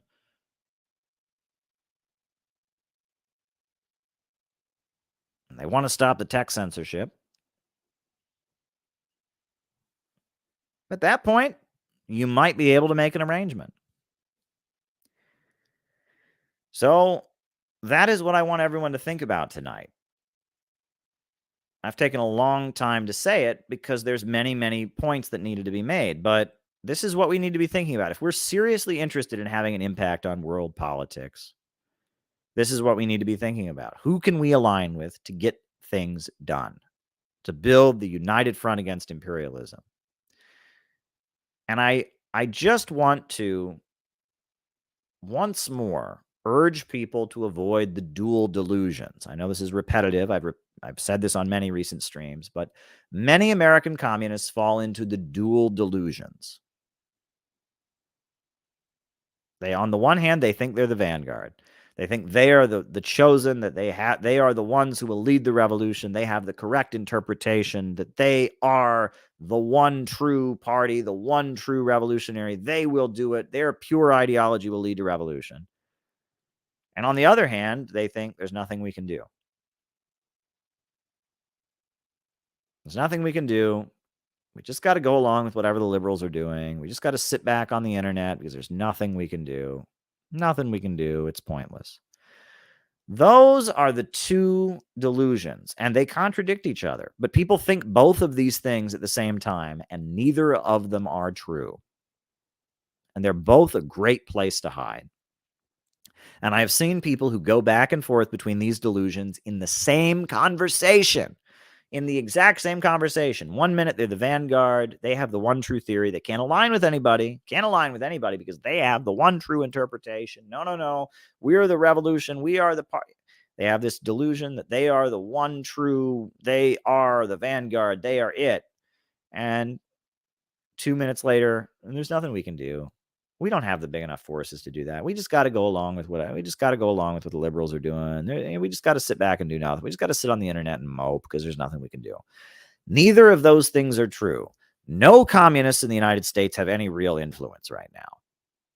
I mean, that's just a fact. The Communist Party does not have any real influence. The Workers' World Party does not have any real influence. The Revolutionary Communist Party does not have any real influence. No communists in the United States have any real influence. Okay, none of them are the vanguard. None of them are on the verge of storming the Winter Palace. None of them are leading a huge block of the population. They're all fringe. They're all isolated. And even though interest in communism is huge among the population right now, all of them are pretty much irrelevant. All the organizations are pretty much irrelevant. However, does that mean you can't do anything? No, it doesn't. There's plenty that you can do. Look at the LaRouche people. Look what they did. They confronted AOC. They confronted the squad. They started shouting at people. And then that forced the squad to come out and make this lame statement like, oh, we really ought to not go to war with Russia. And then they had to retract their statement. And it proved to the entire world that the Democratic Party is rigged and controlled by war hawks. You think that there's nothing we can do? Nothing we can do. Well, look at Garland Nixon. He got banned from Twitter, and we raised holy hell. And RT raised holy hell, and Telesur from Venezuela raised holy hell, and Chinese media raised holy hell. I raised holy hell. George Galloway raised holy hell. Jimmy Dore raised holy hell. Tara Reid, and now Elon Musk has announced he's having a general amnesty to allow people back on Twitter.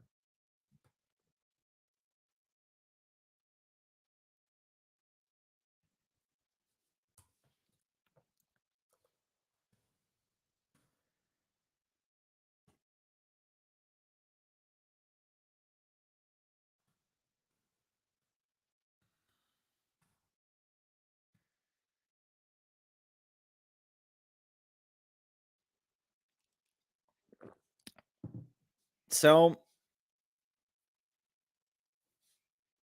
you can do things, my friends. You can do things. There are things you can do that can change the course of events. So don't fall into the dual delusion of thinking that you're the vanguard or thinking that there's nothing you can do. Small groups of people can have an impact. They really can. And pessimism is a great place to hide. Sitting back and going, oh, there's nothing we can do is a great way to alleviate yourself of any responsibility. It's a great way to go, oh, no, I can just sit on the internet and complain. No, I can just, stay home. No, I can just do what the liberals are doing, because it's a great way to hide. But the truth is that political discourse in this country is entering a point where a small group of people who are putting out an anti-imperialist message and confronting the power structure and making strategic alliances can get a lot done. So based on that, I want everyone to think about what I just said and think about what we're doing. Think about the movement that we're trying to build. and be more realistic about it and view events in the coming month in that light. Understand that I may work with people.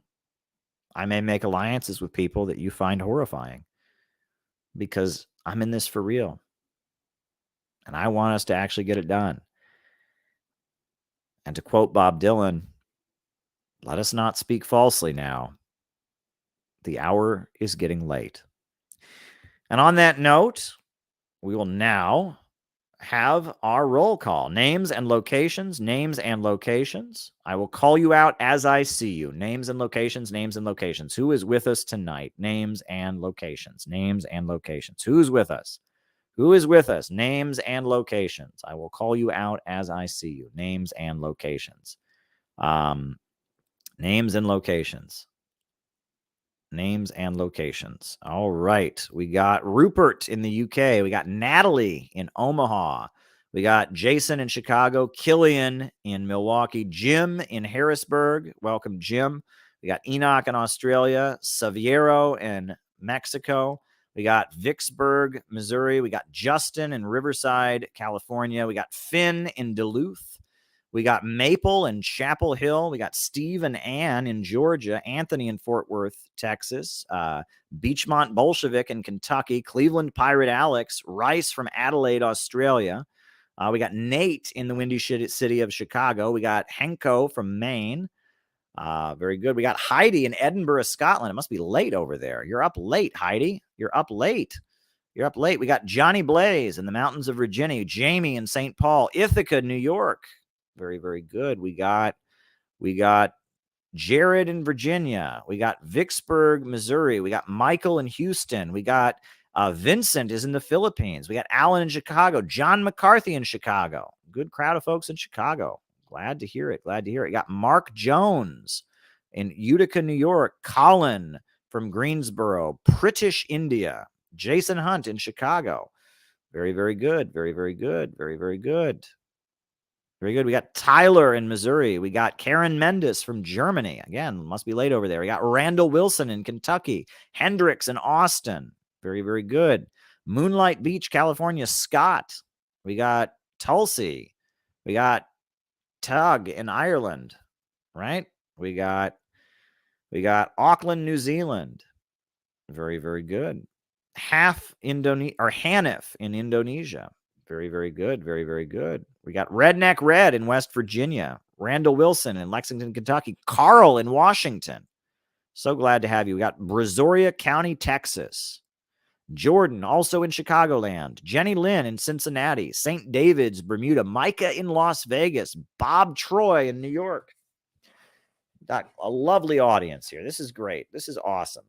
What other channel has people from so many different places tuning in, giving their opinions? The chats are lively. The chats are lively. This is really, really great what we do here. Anyone else? Names and locations. If not, we got a good list of super chats here. We got Che Guevara in New Mexico. But if people have more things they want me to speak about, keep the super chats rolling in, because that's what makes the beauty of the second half of our show, is me answering people's super chat questions. We got Tim in Chicago, the capital of communist America. That's what William Z. Foster said, that Chicago should be the capital of socialist America. He says that in Toward Soviet America. Very, very good. Broadkin Thunderbunk in Cumming, Georgia. All right. Very, very good. Sitting in My Nowhere Land. Aw. That's a Beatles song, I think. All right. Caleb, we need more people like you. Keep up the good fight. Well, thank you. Thank you. I'm doing the best I can. Germany, right? Smash the like button like it's imperialism. Absolutely. Hit the like button, hit the subscribe button, hit the notifications bell. We are having a patrons only stream on December 1st. So if you want to support the work that we do and be part of our Patreon community, by all means, sign up so that you can be part of it. Patrons tend to get, you get copies of the books that I put out. You also get to be part of patrons only streams. And on top of that, the Center for Political Innovation is, open for membership. So, if you want to be a member of the CPI and be part of our work, be a part of the organization, We are incorporated in the state of Oregon as a nonprofit, the CPI Educational Project. We are having weekly Zoom calls, so you're welcome to be part of our weekly Zoom calls and part of our organizational activities. Love to have you as a member. So there's that. So now I will start answering the list of super chat questions that I have here. And I guess if you have more super chats, just send them my way and I will answer those questions. First super chat question. How did Native American reservations shape your politics and outlook? Well, that's interesting. When I was in high school, I was able to volunteer on a Native American reservation, on Eagle Butte Reservation in North Dakota. I believe it's North Dakota. And that was a good experience for me. I was a freshman in high school, and it was during the summertime. I went with my church, and we went to Eagle Butte Native American Reservation. We cleaned out graveyards. We maintained a Native American cultural center. Some of the women, the girls, they ran a free daycare program for some of the Native Americans. And that was interesting. And one thing I do remember was seeing the American Indian movement, AIM, which is like this radical movement of Native Americans, right? That's Leonard Peltier and Russell Means, people like that. They actually had their newspaper on display, in the gas stations. And I remember thinking that was neat, seeing like radical publications available. I also remember some of the conversations I had with Native American activists, Native American ministers, and others. It was very, very, very, very good. It was very helpful. Okay, so just a suggestion. Any thoughts on naming the stream videos with general remark topics would help search past videos? Oh, that's an idea. That's an idea. Here, I'll put that on the list. Naming videos with general remarks topics. Question mark. There we go. But yeah, it was very meaningful for me. And it was very educational to work on the reservation. When you live in a small town in Ohio, you live kind of a sheltered existence. And I talk about going to Quito, Ecuador with my dad in the middle of the neoliberal famine, the famine created by neoliberalism in 1999. And then I talk about a couple of years later spending a significant amount of time on a Native American reservation with my church group. And it was certainly meaningful. And one thing that I am clear about is that I do, as a communist, I believe in the right of oppressed nations within U.S. borders to territorial autonomy.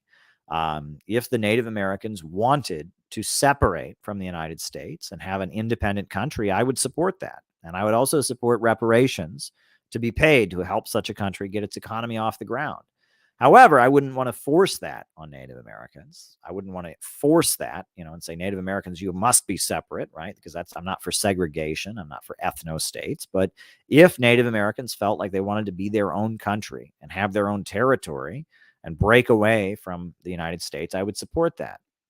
And the same goes for the Black nation, the Black national question, right? If the Black people in the United States overwhelmingly felt that they wanted a separate country for Black people, the Black Belt, and they wanted it, not if I wouldn't go around advocating it, but if they felt that, what the Nation of Islam and the Black Panthers and the Republic of New Africa demanded, an independent Black republic, self-determination for the Black Belt, I would support that. I don't go around advocating it because it sounds like segregation. And at this point, I think it's pretty clear the majority of Black people in America don't want that. The majority of Black people in the United States favor integration. But that could change. We don't know. So I support the right of all colonized people to self-determination, to determine whether they want to integrate or separate from the country. That applies to Aztlan and the Sun Belt, right? The old Southwest, the territory of the United States that was stolen from Mexico. If the Chicano people wanted to separate from the United States, I would support that. But at this point, the majority of Chicano people don't want that, as far as I can tell. So, and that's the important thing about self-determination, that I do support self-determination for indigenous people, for Black people, for Chicano people, but it's up to them whether they can take it. And as a white American. You can't go around advocating separation, because that sounds like you're denying these people the right to be part of your society. That's an awful thing. That's called apartheid. When there's a group of people in a country that aren't allowed to be part of the society, that's called apartheid. That's not what you want. However, if a group of people are being held, against their will, they want to separate, they want their own country. Well, keeping them is called occupation. I'm not for that either. So ultimately, I'm for self-determination for oppressed peoples within U.S. borders.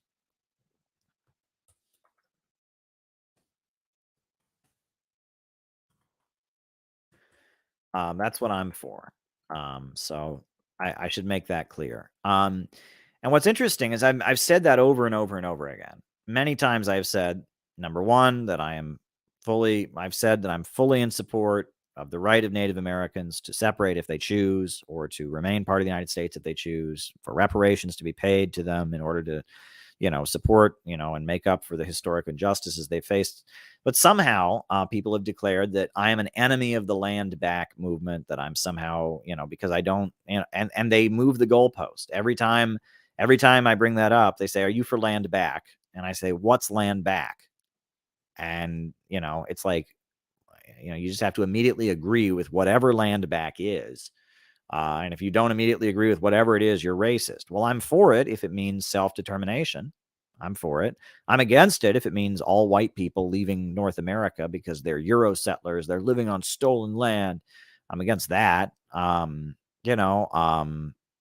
against it if it's a scheme for privatizing public lands in Canada funded by George Soros. I'm against that. But if it's simply a question of self-determination and of reparations, I'm for that, obviously. And this is the trickery the synthetic left does. They come up with a slogan that's very hard to define, and you better be for it. And if you're not for it, you're the enemy.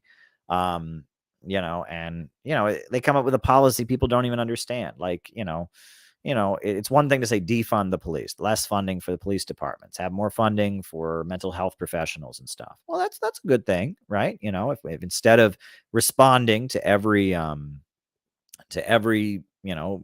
situation like a police situation, if you had mental health folks there to deal with it, that's better. That's a good thing.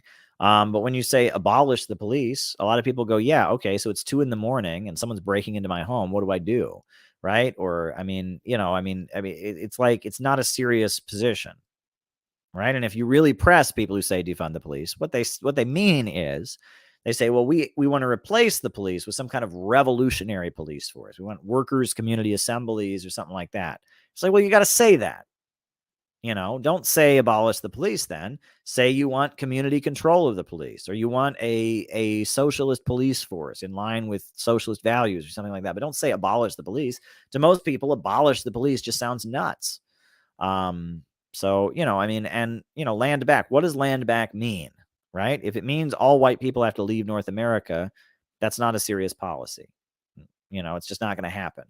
If it means this nonprofit funded by George Soros that's helping the Canadian government take public land and privatize it so they can build, luxury housing condos to make money, I'm not for that. But if it just means recognizing Indigenous people's right to sovereignty, reparations for what they've experienced, then I'm for it, right? And it's like, when people start playing these games about, it's obnoxious, because, you have to say what you're for. You have to come up with real policy. And based on that, people will support it or oppose it. But these people, they just want to look trendy. They just want to look cool. And, that's not helpful, right? If we're in this to win, not just to virtue signal, not just to look woke or whatever, if we're in this to win, we need to come up with real policy solutions. So there you go. All right. Now, this person says gender ideology and satanic panic parallels. Well, the satanic panic is something that I lived through. I mean, I remember it very well from when I was a kid. When I was a kid, no matter what it was that kids liked, whether it was the Power Rangers or the Teletubbies or Barney the dinosaur, no matter what, it was somehow declared to be satanic. Somehow it was from the devil. Somehow it was brainwashing your kids to be homosexual Satan worshipers or something. I remember that, right? And Star Wars and everything was somehow satanic, somehow evil, and rock music and, everything. And I've done videos about this because this is something that went on for decades. I caught the end of it in the 90s, really. In the 90s, it was still going strong, but it wasn't as big as it once was. It was really the 70s. I mean, people even go back to, the time when the Beatles were touring the United States and people were burning their records because John Lennon gave an interview and said he was more popular than Jesus, man. And more popular than Jesus. And people were like, oh my God. And they're burning the records, and I've done videos about what the Satanic Panic really was and how the Satanic Panic was a response to the fact that Cold War liberalism was prevailing. I've done whole videos about it. I'll actually I'll link my videos on the Satanic Panic because it's some of my better analysis, I think, the Satanic Panic. But that said, this person is asking me for parallels between the Satanic Panic and gender ideology. Well, I don't speak on the trans stuff. And the reason I don't speak about it is because every time I open my mouth, I say something that a whole lot of people don't agree with. That's what I say. I say something that a whole lot of people don't agree with and that I don't really know about. I am not transgender. I have some good friends that are transgender, and I sympathize with them. And I know that they have a hard time because they are transgender, and I don't want them to suffer for being transgender. I want them to be not bullied. I want them to, to have a happy life. Here's the Satanic Panic video, by the way. But, at the same time, I don't know enough about the transgender question, and I don't want to know. I mean, I don't want every meeting to turn into a trans thing. I don't want every meeting to start with everyone going around and saying their pronouns. If someone wants me to use different pronouns for them, I will. I will respect people. I will call them whatever they want to be called out of basic human respect. So, the person asking the question, I can see, I've heard some of the right-wing criticisms of quote unquote gender ideology. And people compare it to some of the stuff that went on during the Satanic Panic about the daycare centers that were accused of child molesting and stuff like. I see where you're going with that, but I just don't want to be the guy to say that because I don't know, right? I don't know, and if I view it. I'll just be honest with you.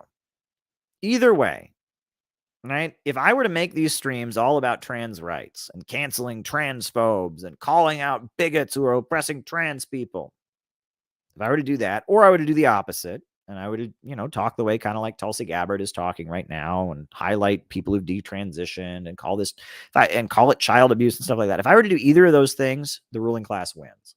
That's what they want us to be talking about. They want us to have a culture war over that. And I don't want to. I want to create an atmosphere of love where any person who comes around who is dealing with, issues around their gender feels loved and accepted, number one. And number two, I want to talk about economics and socialism. I want to talk about the need to stop the wars and the class struggle and anti-imperialism. I don't want to talk about, the medical benefits of gender surgery, the ethics of who should be included in women's sports versus men's sport. I just don't want to talk about it. And that a lot of people don't get that. They think, okay, the synthetic left, they're obsessed with the pro-trans position. So if we take the anti-trans position, we're sticking it to them. No, you're not. You're giving them exactly what they want. That is exactly what they want. And you'll notice that even though I never talk about that issue on these streams, ever. I mean, I just don't go there other than saying I love my trans friends and, and I don't like how leftist spaces are dominated by discussion of this issue. Other than that, I don't really go there. But the people who hate me, have you convinced? I mean, apparently all I do on these streams is just spew hatred for black people and hatred for trans people the whole time. My opponents think I am a raving transphobe because I'm friends with people that have said things that are critical on the issue. And that shows you the fact that they're trying to paint me as that shows you that it would be very useful to them if that was that. I am just not here to talk about the trans issue. I'm just not. I don't know enough about it. I don't want to talk about it. And I must say this, I'm not talking about trans people here, right? So don't get me wrong. I am not talking about trans people. I'm talking about people who are not trans, but pro-trans. And even some of the people that are anti-trans. And this is going to make a lot of people mad, but I must say it. I think the reason a lot of people fixate on that issue is because it turns them on. Now, I'm not talking about trans people. Trans people, that's a separate thing. But some of these people that are obsessively pro-trans, they're watching videos all about the surgeries people go through and the details. they're getting titillated by it. And some of the people who are obsessively anti-trans, they're like, oh my God, I'm so upset. They're getting titillated by it, right? This is about genitals. This is about hormones. This is about body parts and clothing. And some people are getting turned on by this. Some people are getting turned on by it. I just said it, okay? And it must be said. And I'm not talking about the trans people. I'm talking about the people who fixate on that issue who are not trans. Some of them are getting off on it, okay? Because the amount of detail these people go into great about this stuff. I mean, if you're actually trans, I understand getting into detail about it, or if a family member is trans or something. But there's a lot of people who just sit on the internet thinking about trans stuff all day long. And I mean, I'm looking at this as an outsider, and I am convinced that a lot of those people are turned on by it, and you can get mad at me for saying that, and you can call me a hypocrite or whatever. I don't care anymore. I am convinced that the reason that so many people think that needs to be the focus of everything, pro or con, is because it's a titillating subject. So I that's what I think. I think, they want us thinking about below the belt topics. They want us thinking about, ways that people's, ways that people's genitals can be altered, and people that are against it, they go into gross and all kinds of detail about it, and people that are for it, they go into gross and all kinds of detail about it. And I'm convinced that people are titillated by it. So I'm sorry if this live stream will not become an opportunity to turn you on, but it's just not gonna. So there you go. Can you speak about the realignment of the world, specifically Russia, China, Iran, etc., versus the West, or in protection against the West? Okay, writing it down.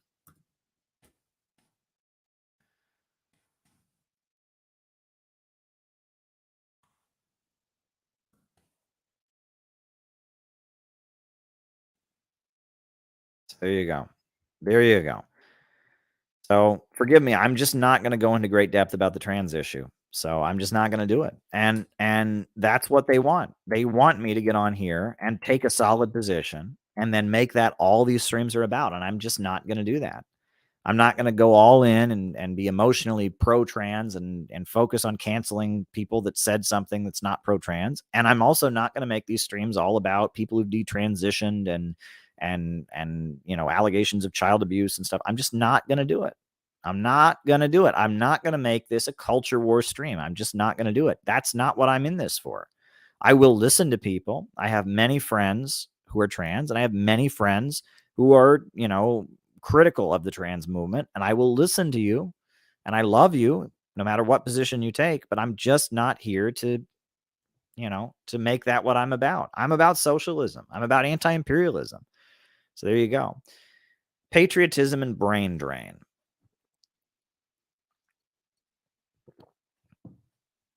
Well, brain drain is something that really started during the Cold War, and it was the United States courting the intellectuals, not really the intellectuals, but the skilled professionals of developing countries, often communist countries, but Juan thinks this should be seen by millions. And I agree, Juan, make it happen. Go find millions of people and make them watch this. Yeah, seriously. But yeah, I agree. More people should watch this. But when it comes to brain drain, during the Cold War, the United States figured out that one of the ways they could hurt Russia and China and East Germany and countries like that, one of the ways they could hurt these countries was by stripping these countries of their professionals, right? Making these countries not have enough doctors, not have enough engineers, not have enough scientists, not have enough architects, right? And that often, those folks in the immediate aftermath of a communist revolution lost out, right? The population overall gained, but, your skilled professionals, your doctors and your lawyers and your other, they lost out. And it's stripping countries of their skilled professionals, reasons behind the underreporting of the immigration crisis.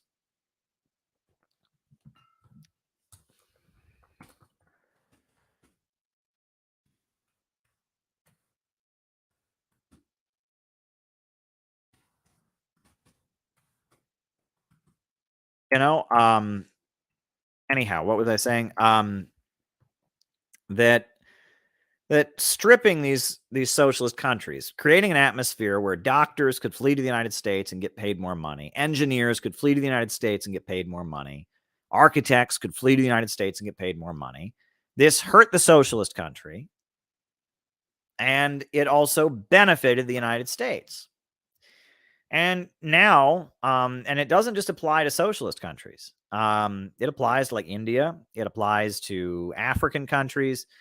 All throughout the developing world, governments spend lots of money to educate their populations, to train people to be doctors, to train people to be teachers, to train people to be engineers.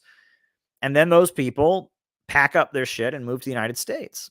Meanwhile, here in the United States, our educational system is crap and it's falling apart. And we don't educate our population. Americans can't find their own country on a map. Our educational system here is a joke. People don't know a second language. It's awful. Our education system here is a nightmare. And that's okay because we can just import a bunch of engineers and scientists from Russia or from India and all of that. And it hurts the developing world because if they're going to develop, they need to have engineers and scientists and all of that. And it hurts the United States because our population isn't getting any smarter. And our educational system is falling apart. And it's a lose-lose scenario. The American people lose and the developing world loses. And originally it was intended to fight communism. This is what the Berlin Wall was about. Right? The Berlin Wall was about the fact that in East Germany, there were a lot of doctors and professionals who realized they could make more money if they left. And so they built the Berlin Wall. The way it was explained to me by an old Marxist once, elderly old Marxist, said, Caleb, it was a picket line. It was a picket line. When they set up the picket line, they don't let scabs cross, Caleb. They don't let scabs cross the picket line. Khrushchev built a picket line across Germany. He said you can't scab on the revolution. Well, that's what it was, basically. It was a picket line, right? Living standards for most people in East Germany went up.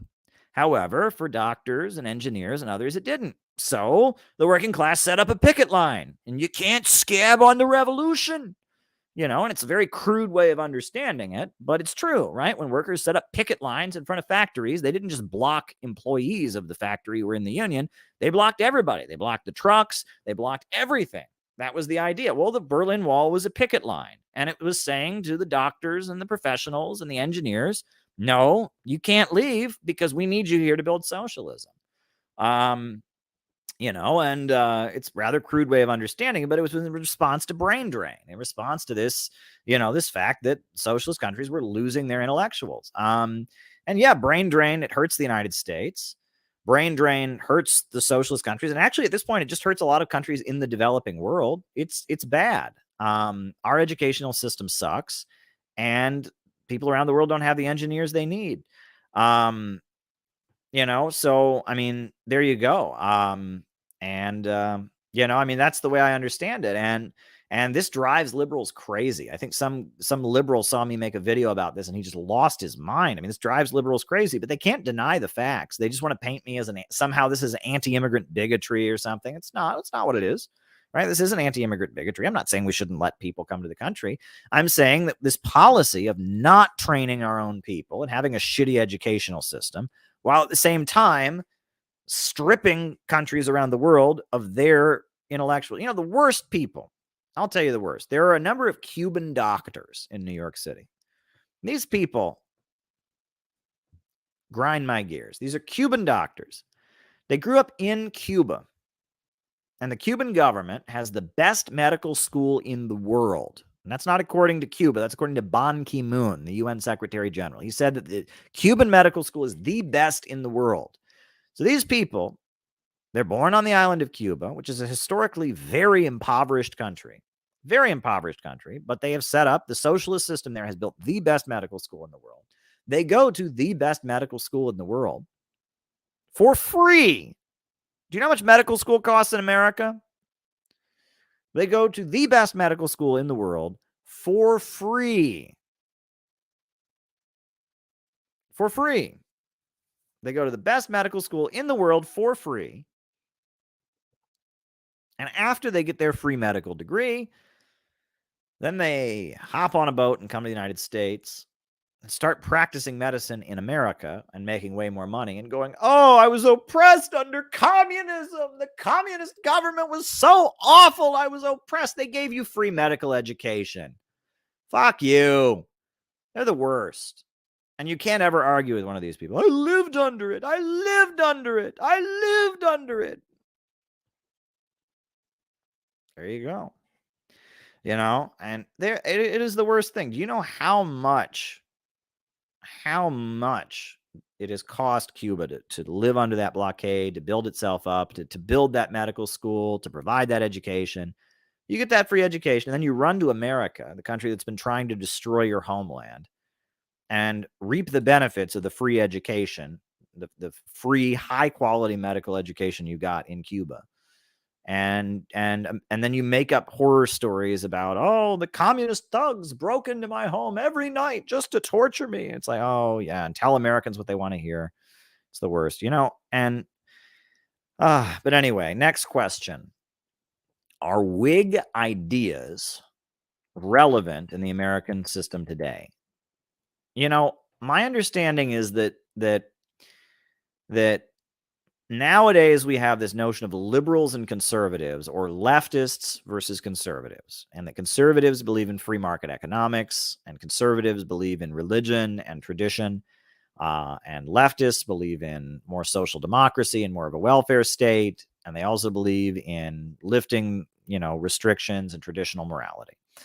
And that prior to like the U.S. Civil War, the political discourse was a bit different. The notion was you had populism, and populism was, on the one hand, very traditional and conservative, but on the other hand, very, very socially left wing. It was, the government should take care of people and all of that, like a king might take care of his people. And then on the other hand, you had libertarian, and libertarian was government hands off, but also let people live their lives as they want. And that the discourse in early America was more libertarian versus populist, as opposed to leftists and conservatives. And that around the time of the Civil War, things really started to shift. But it was really with Roosevelt, when the Democratic Party rallied around Roosevelt. That was when things really started to shift in that direction. But I really don't know enough about the Whig Party to comment on it. Biggest problems of Bolivarian socialism. Well, Bolivarian socialism has had some big problems. The biggest problem, I would say, the biggest problem has been that Venezuela is still dependent on oil. Now, Venezuela has been dependent on oil for a long time. I mean, even the borders of Venezuela were drawn based on where the oil deposits were. I mean, Venezuela was very much, it's an oil-based economy, and it has been for many decades.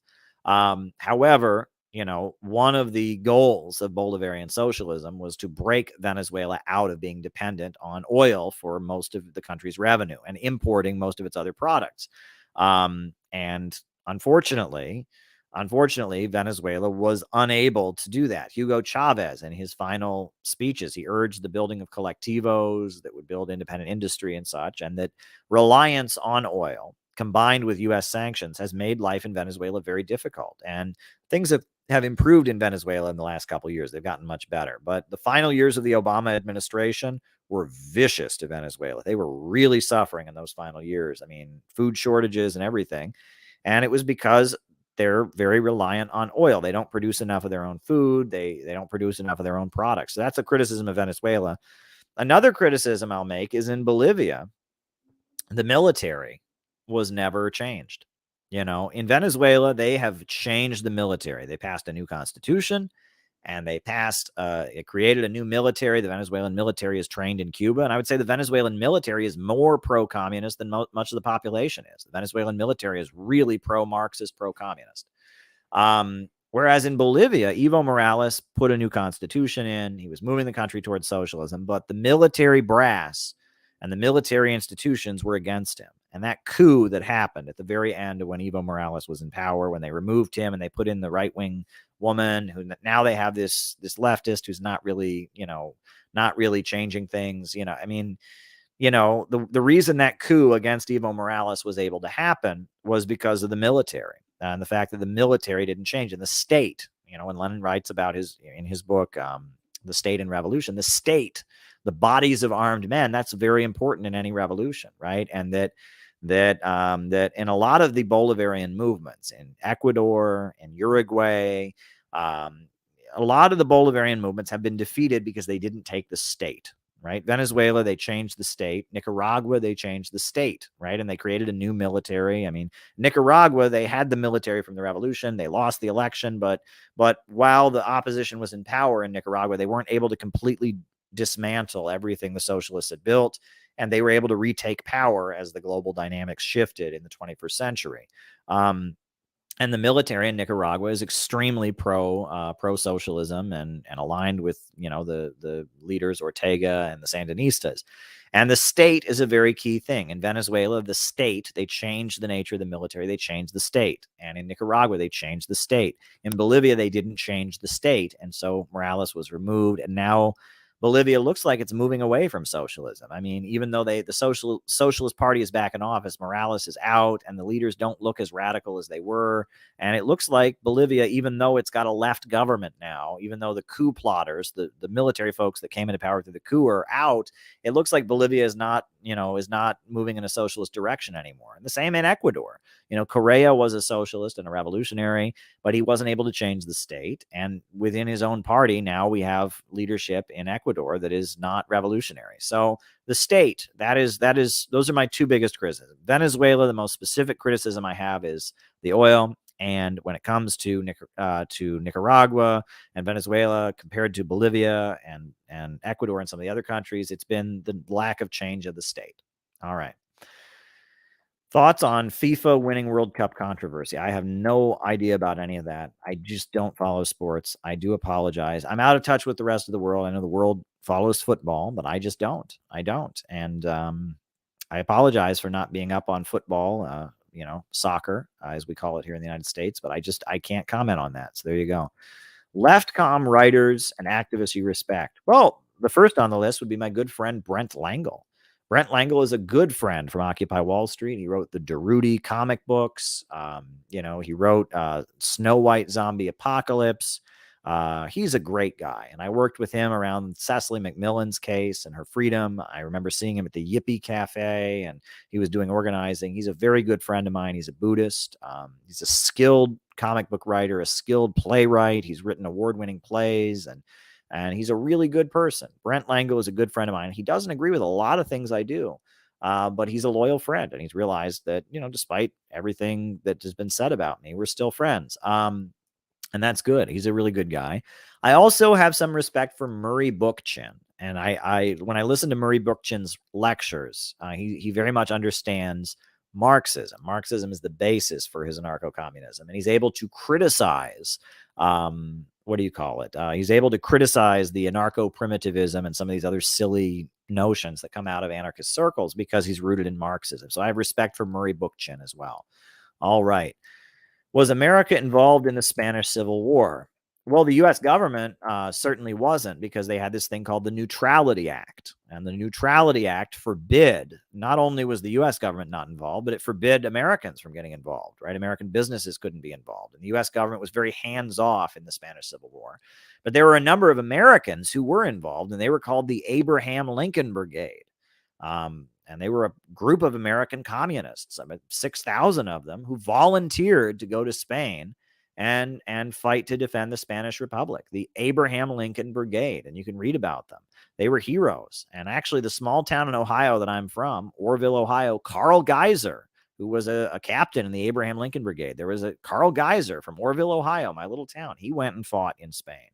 I remember when I first came to New York City, the first time I was in New York City was for an anti-war rally, and when I was in high school, and I was walking down Broadway, and I remember seeing along the side of the road in 2006 a bunch of old men in wheelchairs with a banner that said "Veterans of the Abraham Lincoln Brigade against the war in Iraq." And they were Americans who had volunteered to fight in Spain. And that was a very heroic thing to do. There were a lot of Americans who did volunteer to fight to defend the Spanish Republic from fascism, from Franco. There you go. That certainly, that absolutely happened. Yes. Yes, yes, yes. But yeah, only the Soviet Union and Mexico supported the Spanish Republic. Fascist Italy and Nazi Germany gave military support to Franco, and used, the bombing of civilians and such. So there you go. Sun Yat-sen argued that the people's livelihood is socialism. Yes, the three principles of the KMT party, the Kuomintang Chinese Nationalist Party, its three principles are independence, democracy, and the third one is the people's livelihood. And the people's livelihood is vaguely understood to be some form of socialism. Many people believe that Dr. Sun Yat-sen was heavily influenced by Henry George, the American economist who believed in the nationalization of land. And there's actually a quote from Sun Yat-sen where he explained what he meant by people's livelihood. I'll see if I can find it because it sounds a lot like modern China, actually. So let me find it. If I can find it. Right. Said this is what he said. Dr. Sun Yat-sen wrote, "The state will take over all large enterprises. We shall encourage and protect enterprises which may reasonably be entrusted to the people. The nation will possess equality with other nations, and every Chinese will be equal to every other Chinese, both politically and in his opportunity for economic advancement." That sounds a lot like socialism to me. He was not a Marxist, right? He was definitely not a Marxist. But he was friends with Lenin. He and Lenin were very friendly with each other. And Lenin actually allowed Dr. Sun Yat-sen to observe the gatherings of the Communist International. He was not a voting member. He couldn't join the Communist International, but he was allowed to be an observer of the Communist International's proceedings. And the Soviet Union gave military funding and military training and financial support to the Kuomintang KMT government. People forget all of this. And so there you go. This is all very important history. Thoughts on Malcolm X? Well, Malcolm X was an important leader of Black people in America. Right, he was somebody who had been involved in criminal activities and gone to prison, and in prison he converted to Islam, that joined the Nation of Islam, which is a religious sect, that pushes a specific interpretation that draws from Islam and the Bible, and specifically focuses on the liberation of Black people in America.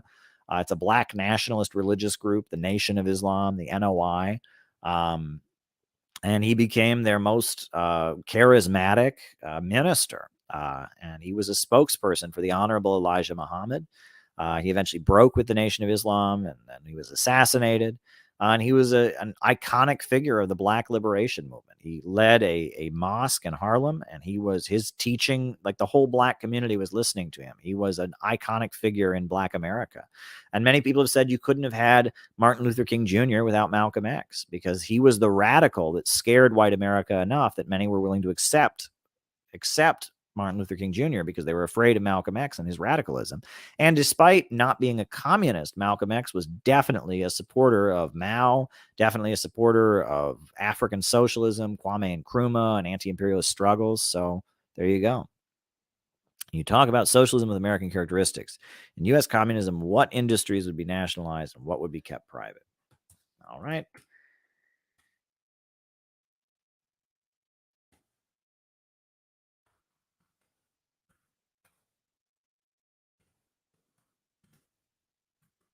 All right. Writing it down. All right. Next question. The recent rift between the ANC and the South African Communist Party. I haven't followed that one. I did follow closely the rise of the Economic Freedom Fighters, which is this party, this new political party that is an alternative to the African National Congress. I haven't seen this latest dispute, but the main thing in South Africa is that ultimately, there are big questions that need to be resolved in South Africa, right? That the reason that South Africa, this is an important point, that apartheid in South Africa fell at a time that the Soviet Union was also falling. So originally the plan of the ANC was to create another Cuba. That was the plan. They were going to create a socialist state in South Africa. But the Soviet Union fell. And if they started to challenge private property at that point in the early 90s, there would have been an armed struggle. there would have been, there would have been a civil war, and they were able to topple apartheid peacefully for the most part. I mean, there were armed conflicts, there were bombings, etc. There was the Spear of the Nation, I think it was called, and there was certainly a military aspect to the fight against apartheid. But overall it was a peaceful struggle. Just I heard some banging or something in the other room, so I just was distracted there for a moment. But at the same time, it was largely a peaceful struggle to bring it. It was largely a peaceful fall of apartheid. Okay. I'm sorry. I just got distracted there by some background noise. It was largely a peaceful overturning of apartheid, but the Soviet Union was gone. And so if there was going to be a civil war, and if they were going to seize the property of all the wealthy people in South Africa and nationalize it, there would have been an armed conflict. And the Soviet Union didn't exist to have their back. And so South Africa transitioned away from apartheid, but they transitioned largely to free market capitalism. And property was not nationalized. The property of the rich white landowners was not confiscated largely. And that's caused a lot of division. There's a lot of very, very poor people in South Africa. And there's a lot of economic suffering in South Africa still. And so at this point, there are things that need to be resolved. And the economic freedom fighters, they're much more of explicitly Marxist-Leninist. For a long time, the South African Communist Party has largely been aligned with and part of the ANC, the African National Congress. And ultimately, it would be better if all of the South African communists were in one party. That would be better. And it would be better if South Africa were to pivot closer to China and Russia and start to have more of a centrally planned economy and move towards socialism more completely. But they have not done that. And there are divisions in South Africa among communists about how to do that. I think all the communists of South Africa agree that that should happen. The point of division is how, and how quickly, and what risks do they have to make, what compromises, what fights do they need to get into. And there are divisions, and the economic freedom fighters want one thing, and the African National Congress's leadership want one thing, and the South African Communist Party wants another thing, and there are divisions over that question. And the fact that Russia and China are stronger, this is a good sign. And this will enable them to move in that direction quicker. The fact that the Western capitalist economy is in decline will give them more of a motivation to move in the opposite direction. But that is my understanding. And I've been at international conferences. I've met with the leader of the ANC youth. I spoke at a panel with the leader of the ANC youth. In Russia, we spoke at the Yalta Economic Forum. We're photographed together on the same panel. So that's really the issue in South Africa, I guess. So there you go. Someone said, talk about Old Testament stuff. What do you want me to talk about? Noah building his ark? Do you want me to talk about Adam and Eve and the tree? Do you want me to talk about, the various prophets, Jeremiah and Isaiah? Do you want me to talk about the book of Daniel and Shadrach, Meshach, and Abednego? Do you want me to talk about Esther, Queen Esther, and that whole story? I mean, what do you want me to? You said talk about Old Testament stuff. What do you want me to talk about? I mean, the Old Testament's very long. It is very, very, very long. It has a lot of books in it, right? Joseph and his coat of many colors, and Moses and Egypt, and the 10 Commandments. And yeah, I mean, there's a lot in that Old Testament. A lot. I mean, I don't know what you want me to talk about it. So there you go. Next question. Is this based on chapter 3 of 18th Brumaire? 18th Brumaire is a very short pamphlet, and I've never broken it down into chapters, but I have it right here. So why don't I just open it up and let's look at chapter 3. What do I have highlighted in chapter 3 of the 18th Brumaire of Louis Bonaparte?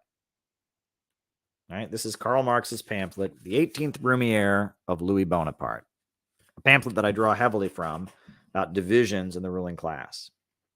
All right. And he's talking about the Girondins. on their fights in 1850. And he says, passions without truth and truth without passion, heroes without heroism, history without events, the official collective genius of France brought to shame by the artful stupidity of a single individual. He's describing Louis Bonaparte. Right? What else do I have highlighted? No party exaggerates to itself the means at its disposal more than the Democratic. None deceives itself with greater heedlessness on the situation. A part of the army voted for it. Thereupon, the Mountain is of the opinion that the army would revolt in its favor.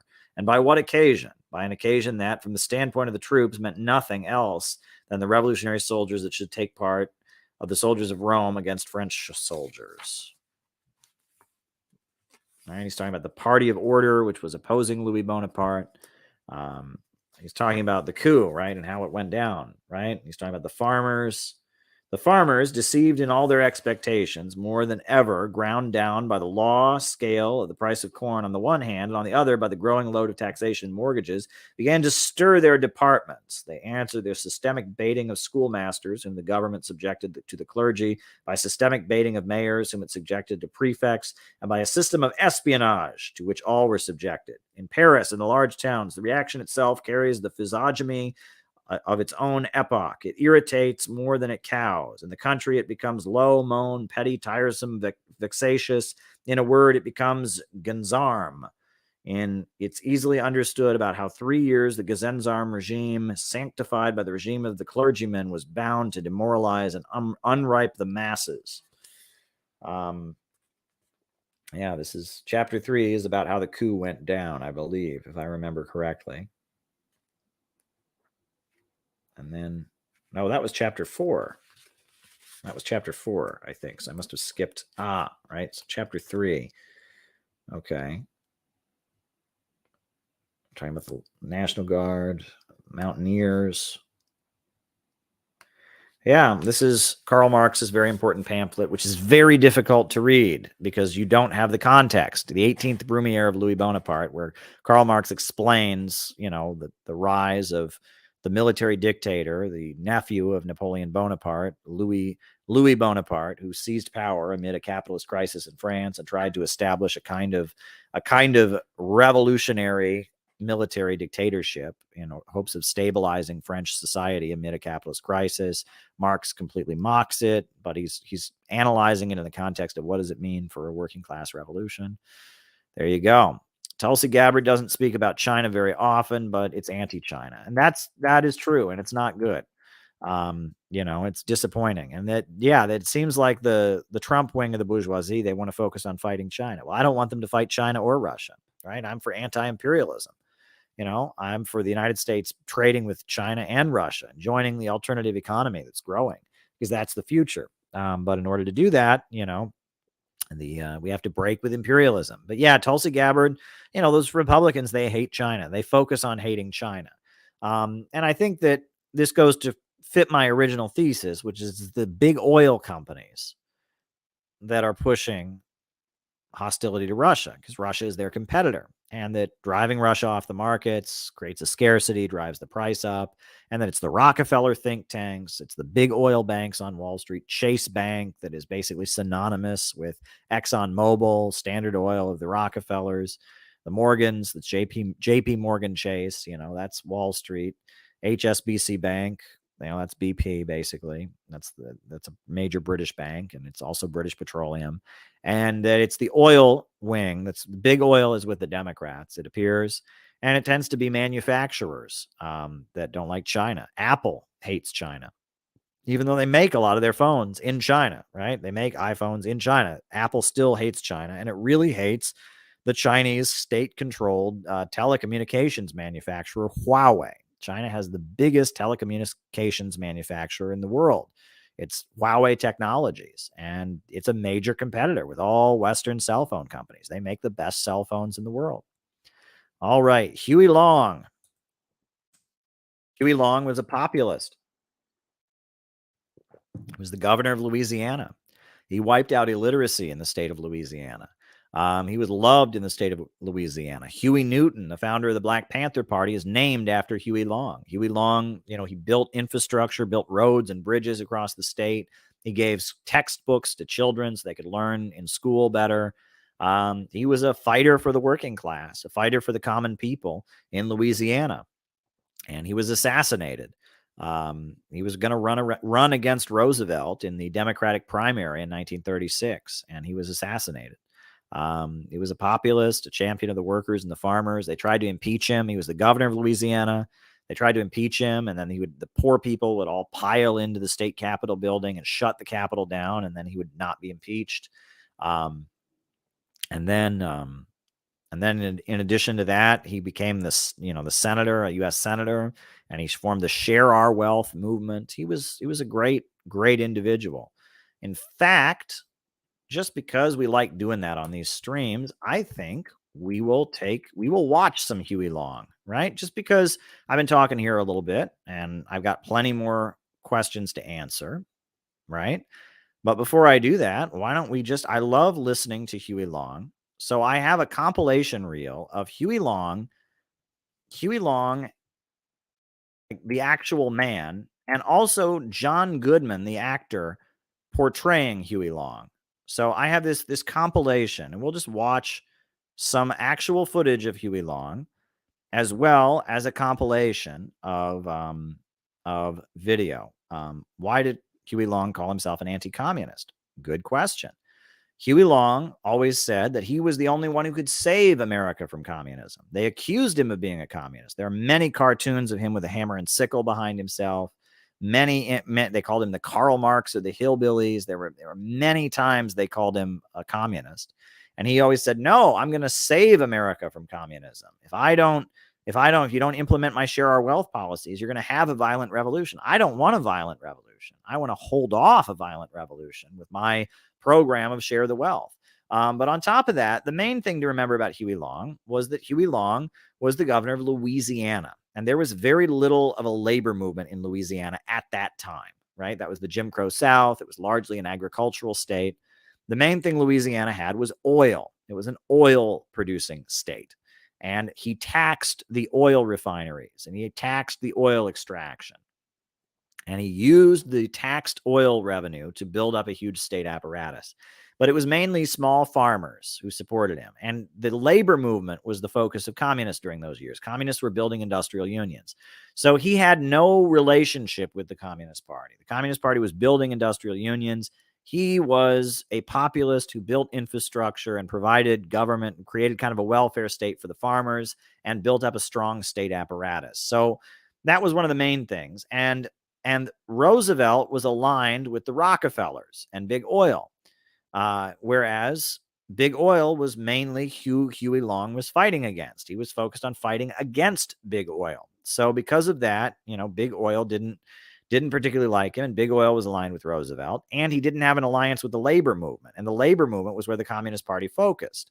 So because of that, Huey Long had a relationship with the National Association of Manufacturers. Towards the end of his life, he was moving into an alliance with some anti-communist forces because the Communist Party was hostile to him.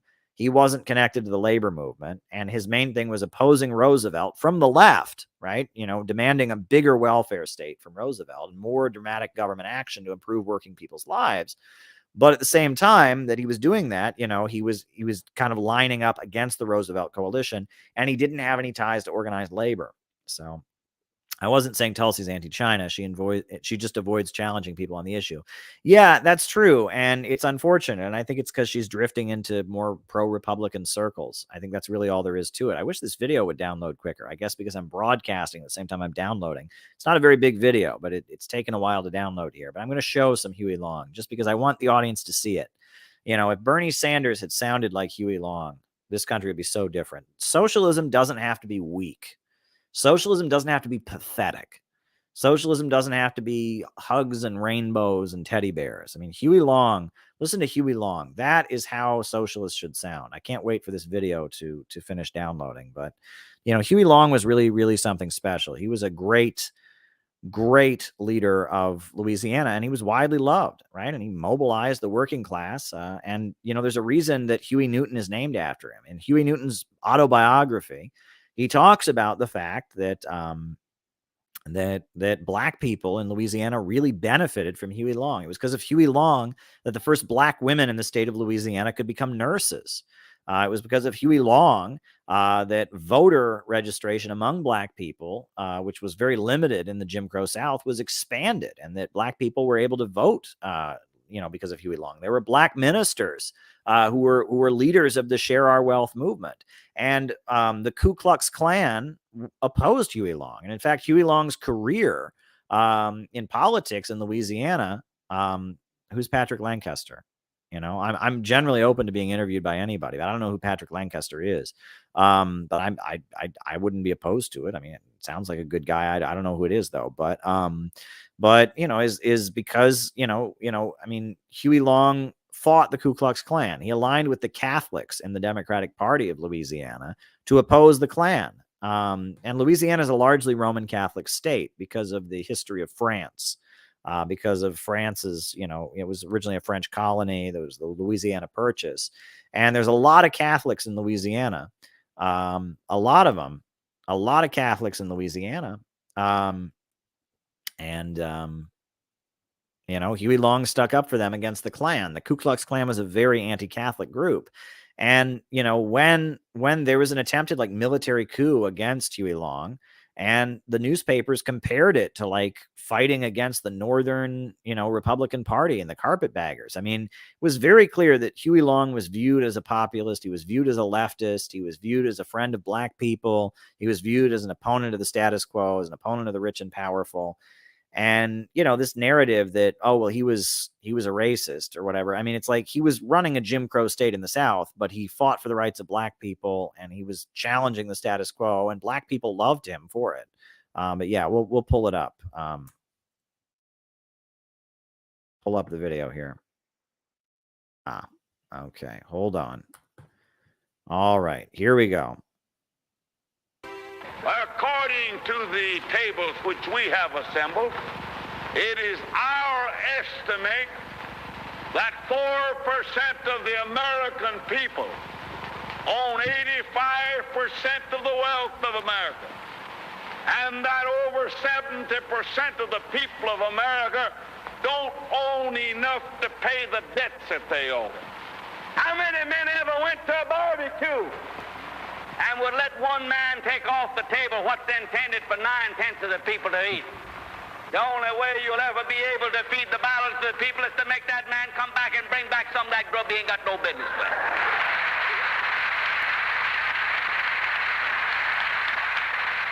Under this oak. Yeah, this is John Goodman playing Huey Long, but using the words of Huey Long. These are the words of Huey Long, just presented by John Goodman, the Hollywood actor. Where one of our forebears, Evangeline, waited for her lover, Gabriel, who never came. This oak is an immortal spot. The entire world knows about this oak from the poem of Longfellow. But Evangeline is not the only one who has waited here in disappointment. No, no. Where are the schools that you have waited for your children to have but never come? Where are the roads and highways that you have sent your money to build but are no closer now than ever before? Where?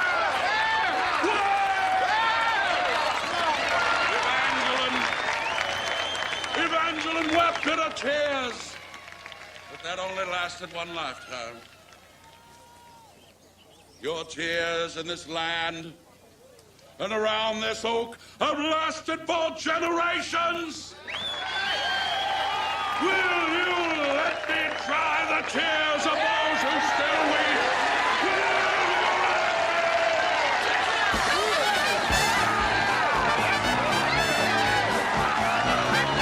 Now, how are you going to feed the balance of the people? What's Morgan and Baruch and Rockefeller and Mellon going to do with all that grub? They can't eat it. They can't wear the clothes. They can't live in the house. Give them a yacht. Give them a palace. Send them to Reno and give them a new wife when they want it. If that's what they want.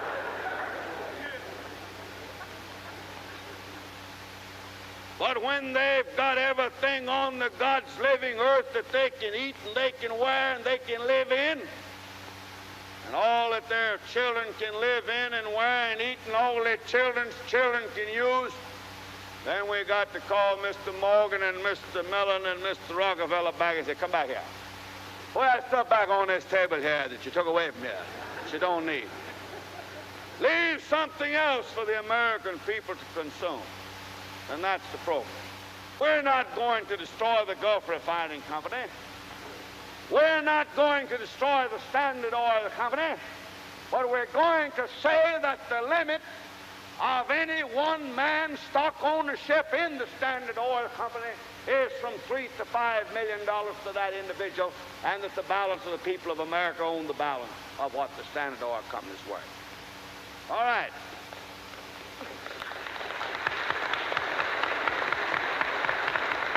My name is Huey Long, Jr. Like any good patriot, I was born in a log cabin. I would get up before the sun to help my daddy, and my sympathy has always gone to those who toil, and I have endeavored to help them. They say I'm the Karl Marx of the hillbillies. I'm no Karl Marx, but I do love the working man. Now you get that, type it up, and bring it in here when you do. Every people out there, every neighbor of hers, turn out their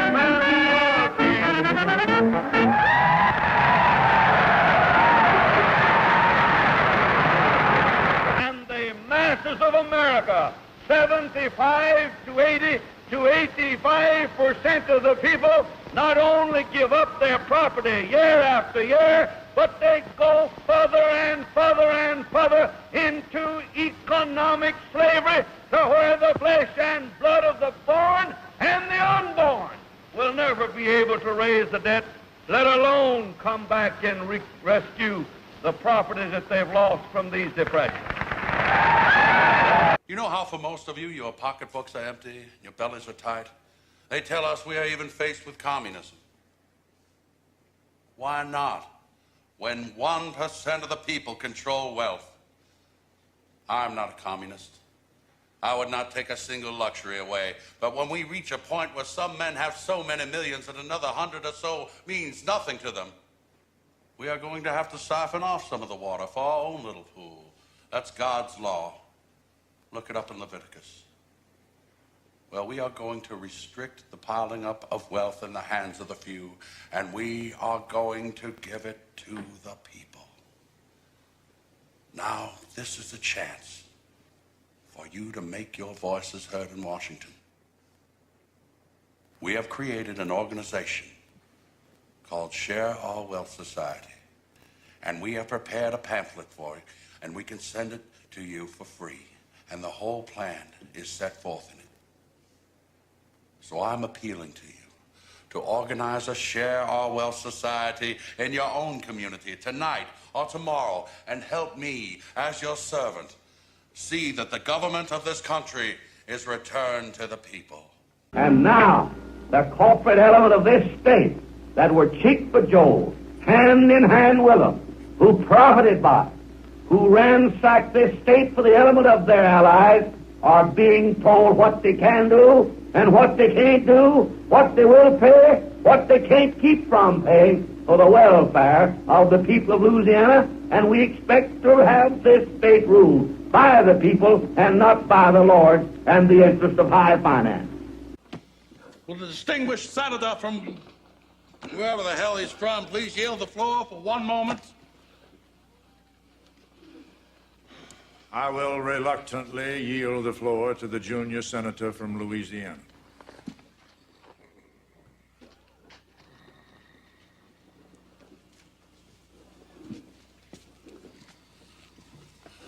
Thank you.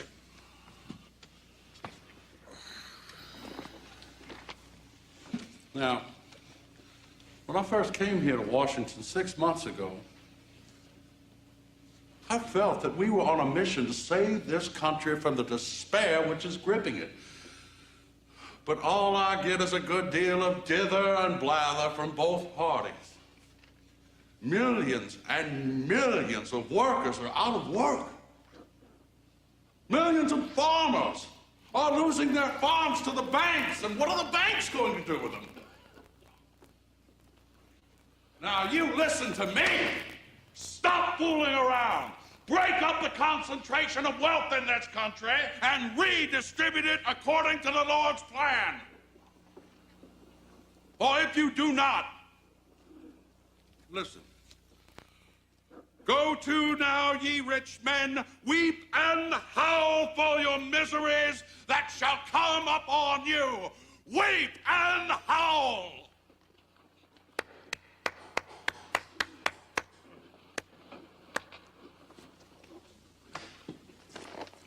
Senator, what are you trying to do? Start a revolution? No, sir, I'm trying to wake you all up. Sir, you are not speaking for us. Well, if I'm not speaking for y'all, I guess I'm speaking against you. The economy of this country is collapsing, and unless we do something about it, the people will be at those Capitol doors 6 months from now looking to string you scoundrels up. And unless you awaken, I'll be there tying the noose. Then we start from the bottom, that the 25 or more million American families shall have a homestead, a home, and the comforts of a home, including an automobile and a radio, the things it takes in that house to live on. We say to America, 125 million, none shall be too big, none shall be too poor, none shall work too much, none shall be idle.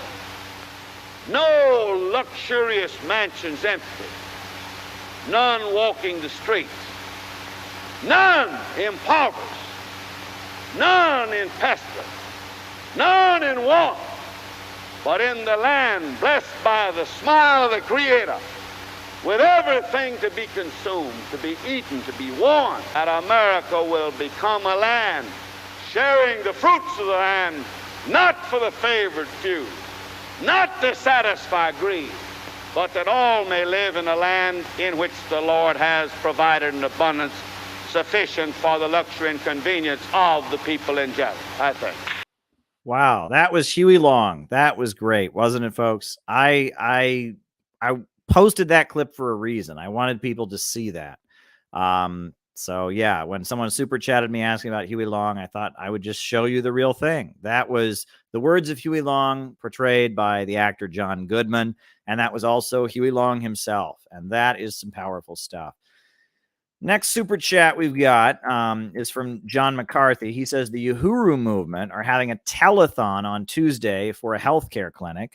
He made an announcement. Well, that's important. That's good. I will make a point of sharing that as well. Right? We want to support the Uhuru movement. They've been pretty badly attacked by the American government. They claim to be all woke and loving, Black Lives Matter, etc. But then they attack the Uhuru movement because they're anti-imperialist, because they're black revolutionaries who are anti-imperialist. So there you go.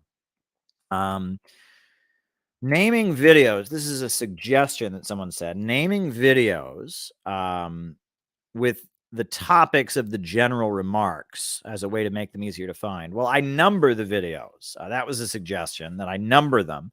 But often I don't know what I'm going to talk about. Often I'm kind of thinking, what am I going to talk about? And a lot of this is spontaneous. I'll just be honest with you. I mean, I plan a lot of these, but like tonight's remarks, I knew I was going to talk about division, about alliances. That was it. Right. So if I had planned it, I would have just written alliances, you know, a lot of times that's how this tends to work. But there you go. The history and context of Bantustans. Well, Bantustans, isn't that where in apartheid South Africa, those were like the places they rounded people up? Let's look up the definition of Bantustans. I want to get the definition right. A Bantustan is a territory that the National Party administration of South Africa set aside for black inhabitants, right? That was where black people were forced to live, right? As part of the policy of apartheid. So I was right. That's what that is, right? And that there was speculation in the 70s that, some of the people that were conspiracy theorists or alarmists feared that the U.S. government was going to create Bantustans for black people or something like that. And, I think it was based on the apartheid system, and that the way it worked was black people could work in other areas, but they had to leave. They had to be back in the Bantustans by sundown. They talked about that, and they could be arrested, if they were seen in a town after dark. Basically Indian reservations for black people. Yeah, that's what it sounds like. So yeah, it was a horrible thing. The apartheid system was horrendous. Let's not forget that Nelson Mandela was labeled a terrorist by the American government. Be good enough for you. Very good. That Nelson Mandela was labeled a terrorist by the American government. And it was the Soviet Union that gave him financial support and training, etc. That's really important. And we're going to talk more about Africa pretty soon, because I want to give you all an update on an important situation in Africa. But I was going to do that for tonight, but I need to do some more research. But I'm going to be talking more about Africa, about Southern Africa also. Not South Africa, but Southern Africa on one of these streams. So there you go. Speak about the realignment of the world, Russia and China and Iran against the U.S. as protection against the West. Well, look, when it really gets down to it, U.S. imperialism cannot permit any competitors. Iran is an independent country that's selling oil on the international markets in competition with Wall Street banks and Wall Street oil companies. They used to be a country that was under the domination of Rockefeller and private American oil companies. Now it's independent, and it's using the oil to build up a state-run independent economy. Russia was the playground of Wall Street in the 90s after the fall of the Soviet Union, but Putin came in and he rebuilt it with state control of oil and gas, and now they're a competitor. China used to be the sick man of Asia, one of the poorest countries in the world, but now China is producing more steel than any other country in the world, more telecommunications. They have the biggest telecommunications manufacturer of any country in the world. China is a huge producer of wealth, and it's competing with Wall Street. And that the Western capitalists and imperialists would like the world to remain poor, but these are countries that broke free from Western imperialist domination. And because of that, they've been targeted with regime change and threats and attack, and that they want to drive them off the world economy. And so, these countries have banded together. They've come together. The Soviet Union and China, they were originally together during the Cold War. The USA split them apart. And now Russia and China are back together. And it's more of an economic alliance. It's about the fact that China needs some of that oil and gas to run their industries. And Russia needs to sell their oil and gas to somebody now that the USA is trying to block them out of selling to any Western country. Iran, they've got, their state-run oil company. They're expanding their natural gas markets. They partner with Russian companies in order to do so. Iran needs to protect itself. So it buys missiles and weapons, S-400 missiles from Russia. Russia's very good at making those S-400 missiles. So there you go. All right. Underreporting of the immigration crisis. Well, look, I have always said that the issue with immigration is that it is not a good situation. The fact that millions of people south of the border can't live in their home country. Life has become so unstable because of drug cartels, and so unstable because of free market neoliberal capitalism ruining their countries that people are fleeing. That's not a good situation. It's not good when people have to flee their home countries. And leftists will not allow you to say this. All you have to say is, yay, it's the American dream. I love immigrants. They're missing the point. There's a humanitarian crisis. They find dead bodies on the border every day. A lot of these people that show up at the border, they don't speak Spanish. They speak indigenous languages. You go to Guatemala, you go to Honduras, you go to parts of Mexico. There are whole regions where people still speak indigenous languages. They don't have running water. They don't have electricity. And capitalism has failed to raise these regions from poverty. Venezuela has electrified the whole country. They've wiped out illiteracy. Nicaragua has electrified 98% of the country. They've wiped out illiteracy, but the capitalist countries haven't done that. Instead, the free market countries have allowed big chunks of the country to go into poverty. And in the 80s, especially in Guatemala, they committed genocide against these people. They were murdering them. Rios Montt, the dictator, that was supported and armed by the United States in Guatemala, he committed genocide against the indigenous people. Not only was he not raising them out of poverty, he was slaughtering them. And the USA in the 1980s poured so many guns and weapons into that region to fight against the Sandinistas, to fight against communism, to fight against the Sandinistas, the Christian socialist leaders of Nicaragua. To fight them, the U.S. government poured huge piles of weapons, and it armed the drug cartels, and it gave weapons to drug dealers and criminal gangs. And that region has been suffering ever since then. We always get this big body count. Communism killed all these millions of people. Well, starting in 1979, the USA started pouring weapons and guns and giving them to drug dealers in El Salvador, giving them to drug dealers in Nicaragua, giving them to drug dealers in Honduras and Guatemala. And so look at all the deaths that have resulted from that. You can talk about the 80s crack epidemic, because these were the groups that were bringing crack into the United States. Gary Webb documented this. The journalist Gary Webb documented CIA involvement in the cocaine crack epidemic. You can document all the people who've died because of the drug cartels, all the people killed in drug cartel assassinations, all the young teenage boys taken at gunpoint out of their schools and forced to become narco gang members. The humanitarian cost of the U.S. war to maintain control of Central America is astronomical. We are talking tens of millions of people at least have died. This is another Holocaust that was carried out by the American government. I mean, if you add up all the dead bodies in Nicaragua, all the dead bodies in El Salvador, all the dead bodies in Honduras, all the dead bodies in Guatemala, all the people killed by the drug cartels, all the people killed by the Contras, all the people killed by the drugs they brought in to the United States and the drugs that they spread throughout those neighborhoods. Just do the math. This is a crime against humanity, and no one talks about it, right? And it's continuing. We're seeing the aftermath of it, that people are fleeing to the United States because these drug gangs that have been armed by the United States and somehow continue to get weapons-grade U.S. weapons, right? I mean, they're armed with weapons made in the United States. They continue to have U.S.-made military-grade weapons. They still have them somehow, right? They somehow get their hands on them. They've made life unlivable for people. This is not a good situation. Not a good situation. And the media doesn't want to cover it. That's true. And the right wing talks about it, but they talk about it in a racist way. They talk about it in this xenophobic way. Oh, these dirty people from some other place are coming here. They're all drug dealers and terrorists. That's not the issue. The issue is a crime of capitalism. And if you wanted to solve it, start building economic construction projects. Bring those regions into the 21st century. Bring China and Nicaragua and the United States, bring them together to build an economic corridor. We had a proposal in CPI, and I'd like us to complete it, the Sandino-Zapata Economic Corridor, a corridor of economic development for that whole region. Raise people out of poverty, fight the drug cartels. That's what we need. We need America and China and Nicaragua and Mexico to team up to launch an economic corridor of development to raise people up from poverty. That's what we need. So there you go. We need a real solution, and it will take, the government of Mexico, the government of Nicaragua, the socialist government of Nicaragua, the Popular Front government in Mexico, the socialist Chinese government, the American government. Think of all the jobs that could be created for Americans, for Nicaraguans, for Mexicans, for Guatemalans, for Hondurans, for Chinese folks. If we created an economic corridor of development for that region, it would be amazing. Now, the last super chat question says, in socialist America, what industries would be nationalized and what wouldn't be?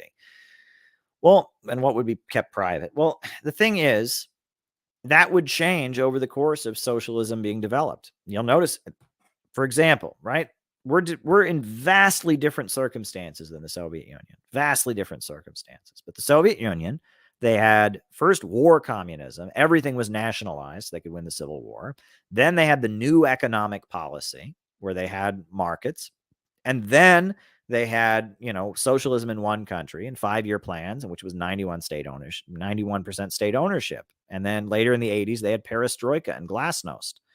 Right. And China, you look at their economy, right? In the 1950s, it was a capitalist economy. They just, had a communist government. And then in the 60s, with the Great Leap Forward, they started having a socialist economy. And then in the 70s, they had reform and opening up, 1978, and they started having market mechanisms. And that China's socialism has been changing throughout, and that socialism is not stagnant. what would remain, what would be nationalized would be based on what was the needs of the people at the time and what was the balance of forces and what would be best for the country. I think private hotels, private restaurants, maybe worker cooperative owned would be a good thing. But I think heavy industries, I think, other things should be nationalized. Banking, natural resources, these things should be publicly owned, but that might change, that it's a constant renegotiation. It's socialism when profits are not in command. It's not about state ownership versus private ownership. The Saudi Arabia, there's a heavy amount of state ownership, but it's still capitalism because production is carried out according to profit for the Saudi royal family. Singapore, huge amount of state involvement in the economy, but it's still capitalism. However, China, very big market sector, but the state controls the means of production. Even the private sector is forced to do what the state wants. You have a planned economy, 5-year economic plans, state-run banking. The Communist Party is in charge of everything. So it's socialism. The issue is not state ownership versus private ownership. The issue is, why is production being carried out? Is the state being in control of the economy, guiding the economy, planning out development with market and private forces involved, or is the market left to its own devices like here in America? That's the issue. Socialism is a government of action that controls the means of production for the benefit of the people. That's what socialism is. Socialism is a government of action that fights for working families. It's a government that controls the economy. It's abolishing the anarchy of production and the chaos of the market and allowing the means of production to function, as Engels put it, on a predetermined plan, or as Marx put it, centralizing the instruments of production into the hands of the state in order to unleash productive forces and generally raise living conditions, right? This is what socialism is, and it looks different in different places. And as Marx says in the Communist Manifesto, these measures will be different in different countries, and that control of the economy will be done by degree. It won't be immediate, right? And that socialism means abolishing production for profit. Nina Jankowicz is now a registered agent of the United Kingdom.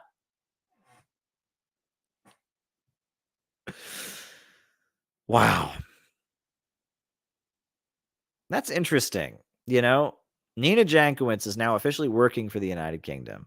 And Bill Browder, who's the big anti-Russian lobbyist, Bill Browder, right? He gave up his U.S. citizenship and became a British citizen. That's how loyal he is to the British Empire.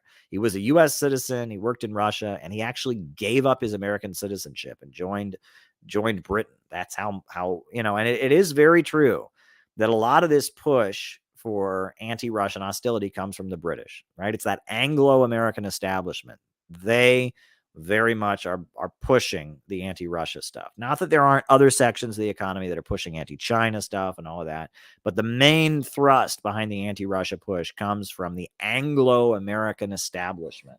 The Anglo-American establishment. That's a book. Do I have that book here? A classic. It's Carroll Quigley.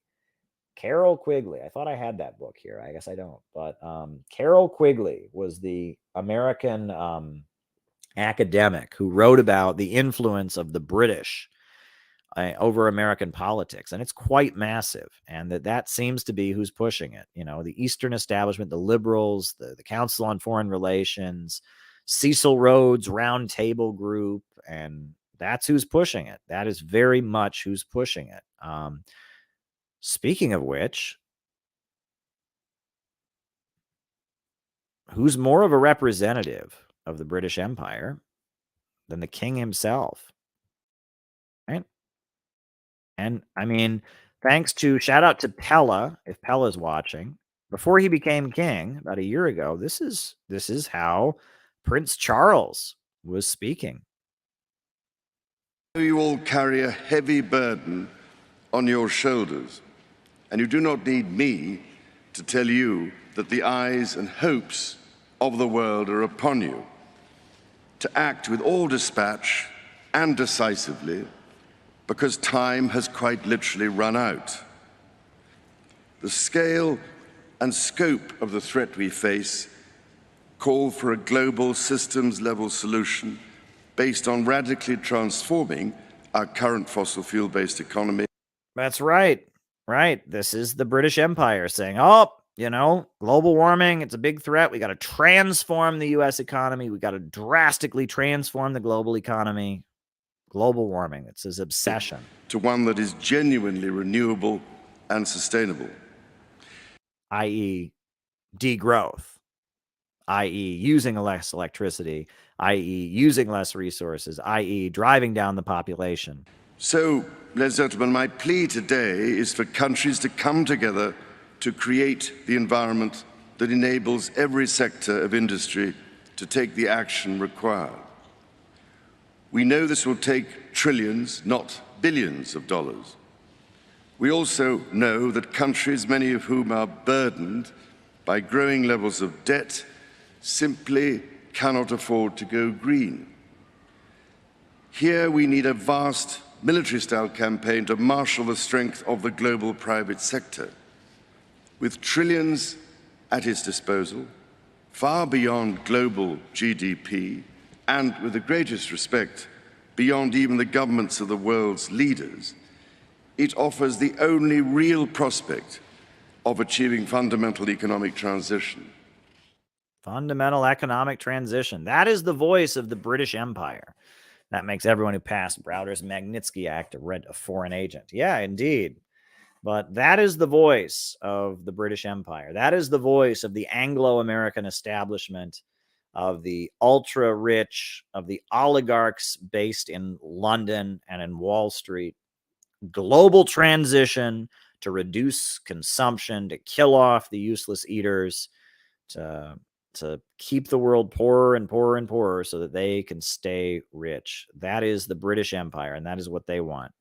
And they're the ones pushing the hostility toward Russia and the confrontation with Russia. They're the ones pushing the climate catastrophism. That's where it's coming from. The oil banking elite, the big oil bankers who dominate the planet. Go watch my speech that I gave in Brazil in 2016. Right? I'll put it in the chat before I go. But I gave a speech in 2016 where I laid it out. I laid it out, and I will put the link here in the chat. There's a version of it that's been cut. That's the English only version, and this is the one I'll put. But basically, I mean, this is who runs the world: is the oil banking elite. And the climate stuff, that's their bread and butter, and that's what they're pushing. So watch this talk if you haven't. There's a book version of it. It's available as a print edition too. It's available on Amazon. Oil and the Global Capitalist Crisis. It's one of my better talks, and I gave it. I was invited. I was the guest speaker at the Trade Union Center of Brazil's 2016 convention. They had me speak about oil bankers and their manipulation of the economy. So yeah, there's the link if you want to buy the print edition of the book. But yeah, I mean, the oil banking elite, that's the Anglo-American establishment. That's the British Empire. So there you are, folks. So there you go. We should all be aware of who it is who is pushing the degrowth, who's pushing the driving down of the U.S. economy, who's pushing the new woke technocratic fascism, who is the main thrust behind the imperialists. That's those folks. So listen, it's been fun. We're about 8 minutes past 3 hours, which is good. So I'm really glad that you've all been here. It's been a really great stream tonight. Thanks for asking so many great questions in the super chats. We got to watch Huey Long. We got to watch Prince Charles, or King Charles now. It was really, really great. So hit the like button, hit the subscribe button, hit the notifications bell. Just a quick reminder that we are, if you want to support our work on Patreon, we are very much excited. We're going to have a patrons only stream on December 1st. So if you want to be part of that, by all means sign up. On top of that, the Center for Political Innovation is open for membership. So if you want to join and be part of our efforts, we're going to have some events this spring, some conferences and such. By all means, you can sign up and become a member of the Center for Political Innovation. Looking forward to the meeting that we're going to have coming up and pretty soon this weekend. And yeah, it's been fun, everybody. You guys are awesome. I'm deeply grateful for all of you. We are standing strong. We are marching ahead. So I appreciate all of you from the bottom of my heart, and I wish you all the best. So a new upsurge in the struggle against U.S. imperialism is now emerging throughout the world. Ever since World War II, U.S. imperialism and its followers have been continuously launching wars of aggression. But the people of various countries have been continuously waging revolutionary wars to defeat their aggression. And while the danger of a new world war still exists, the people of all countries must get prepared. Revolution is the main trend in the world today. While the danger of a new world war still exists, the people of all countries must get prepared. Revolution is the main trend in the world today. All right, folks, have a good night. Have a good night.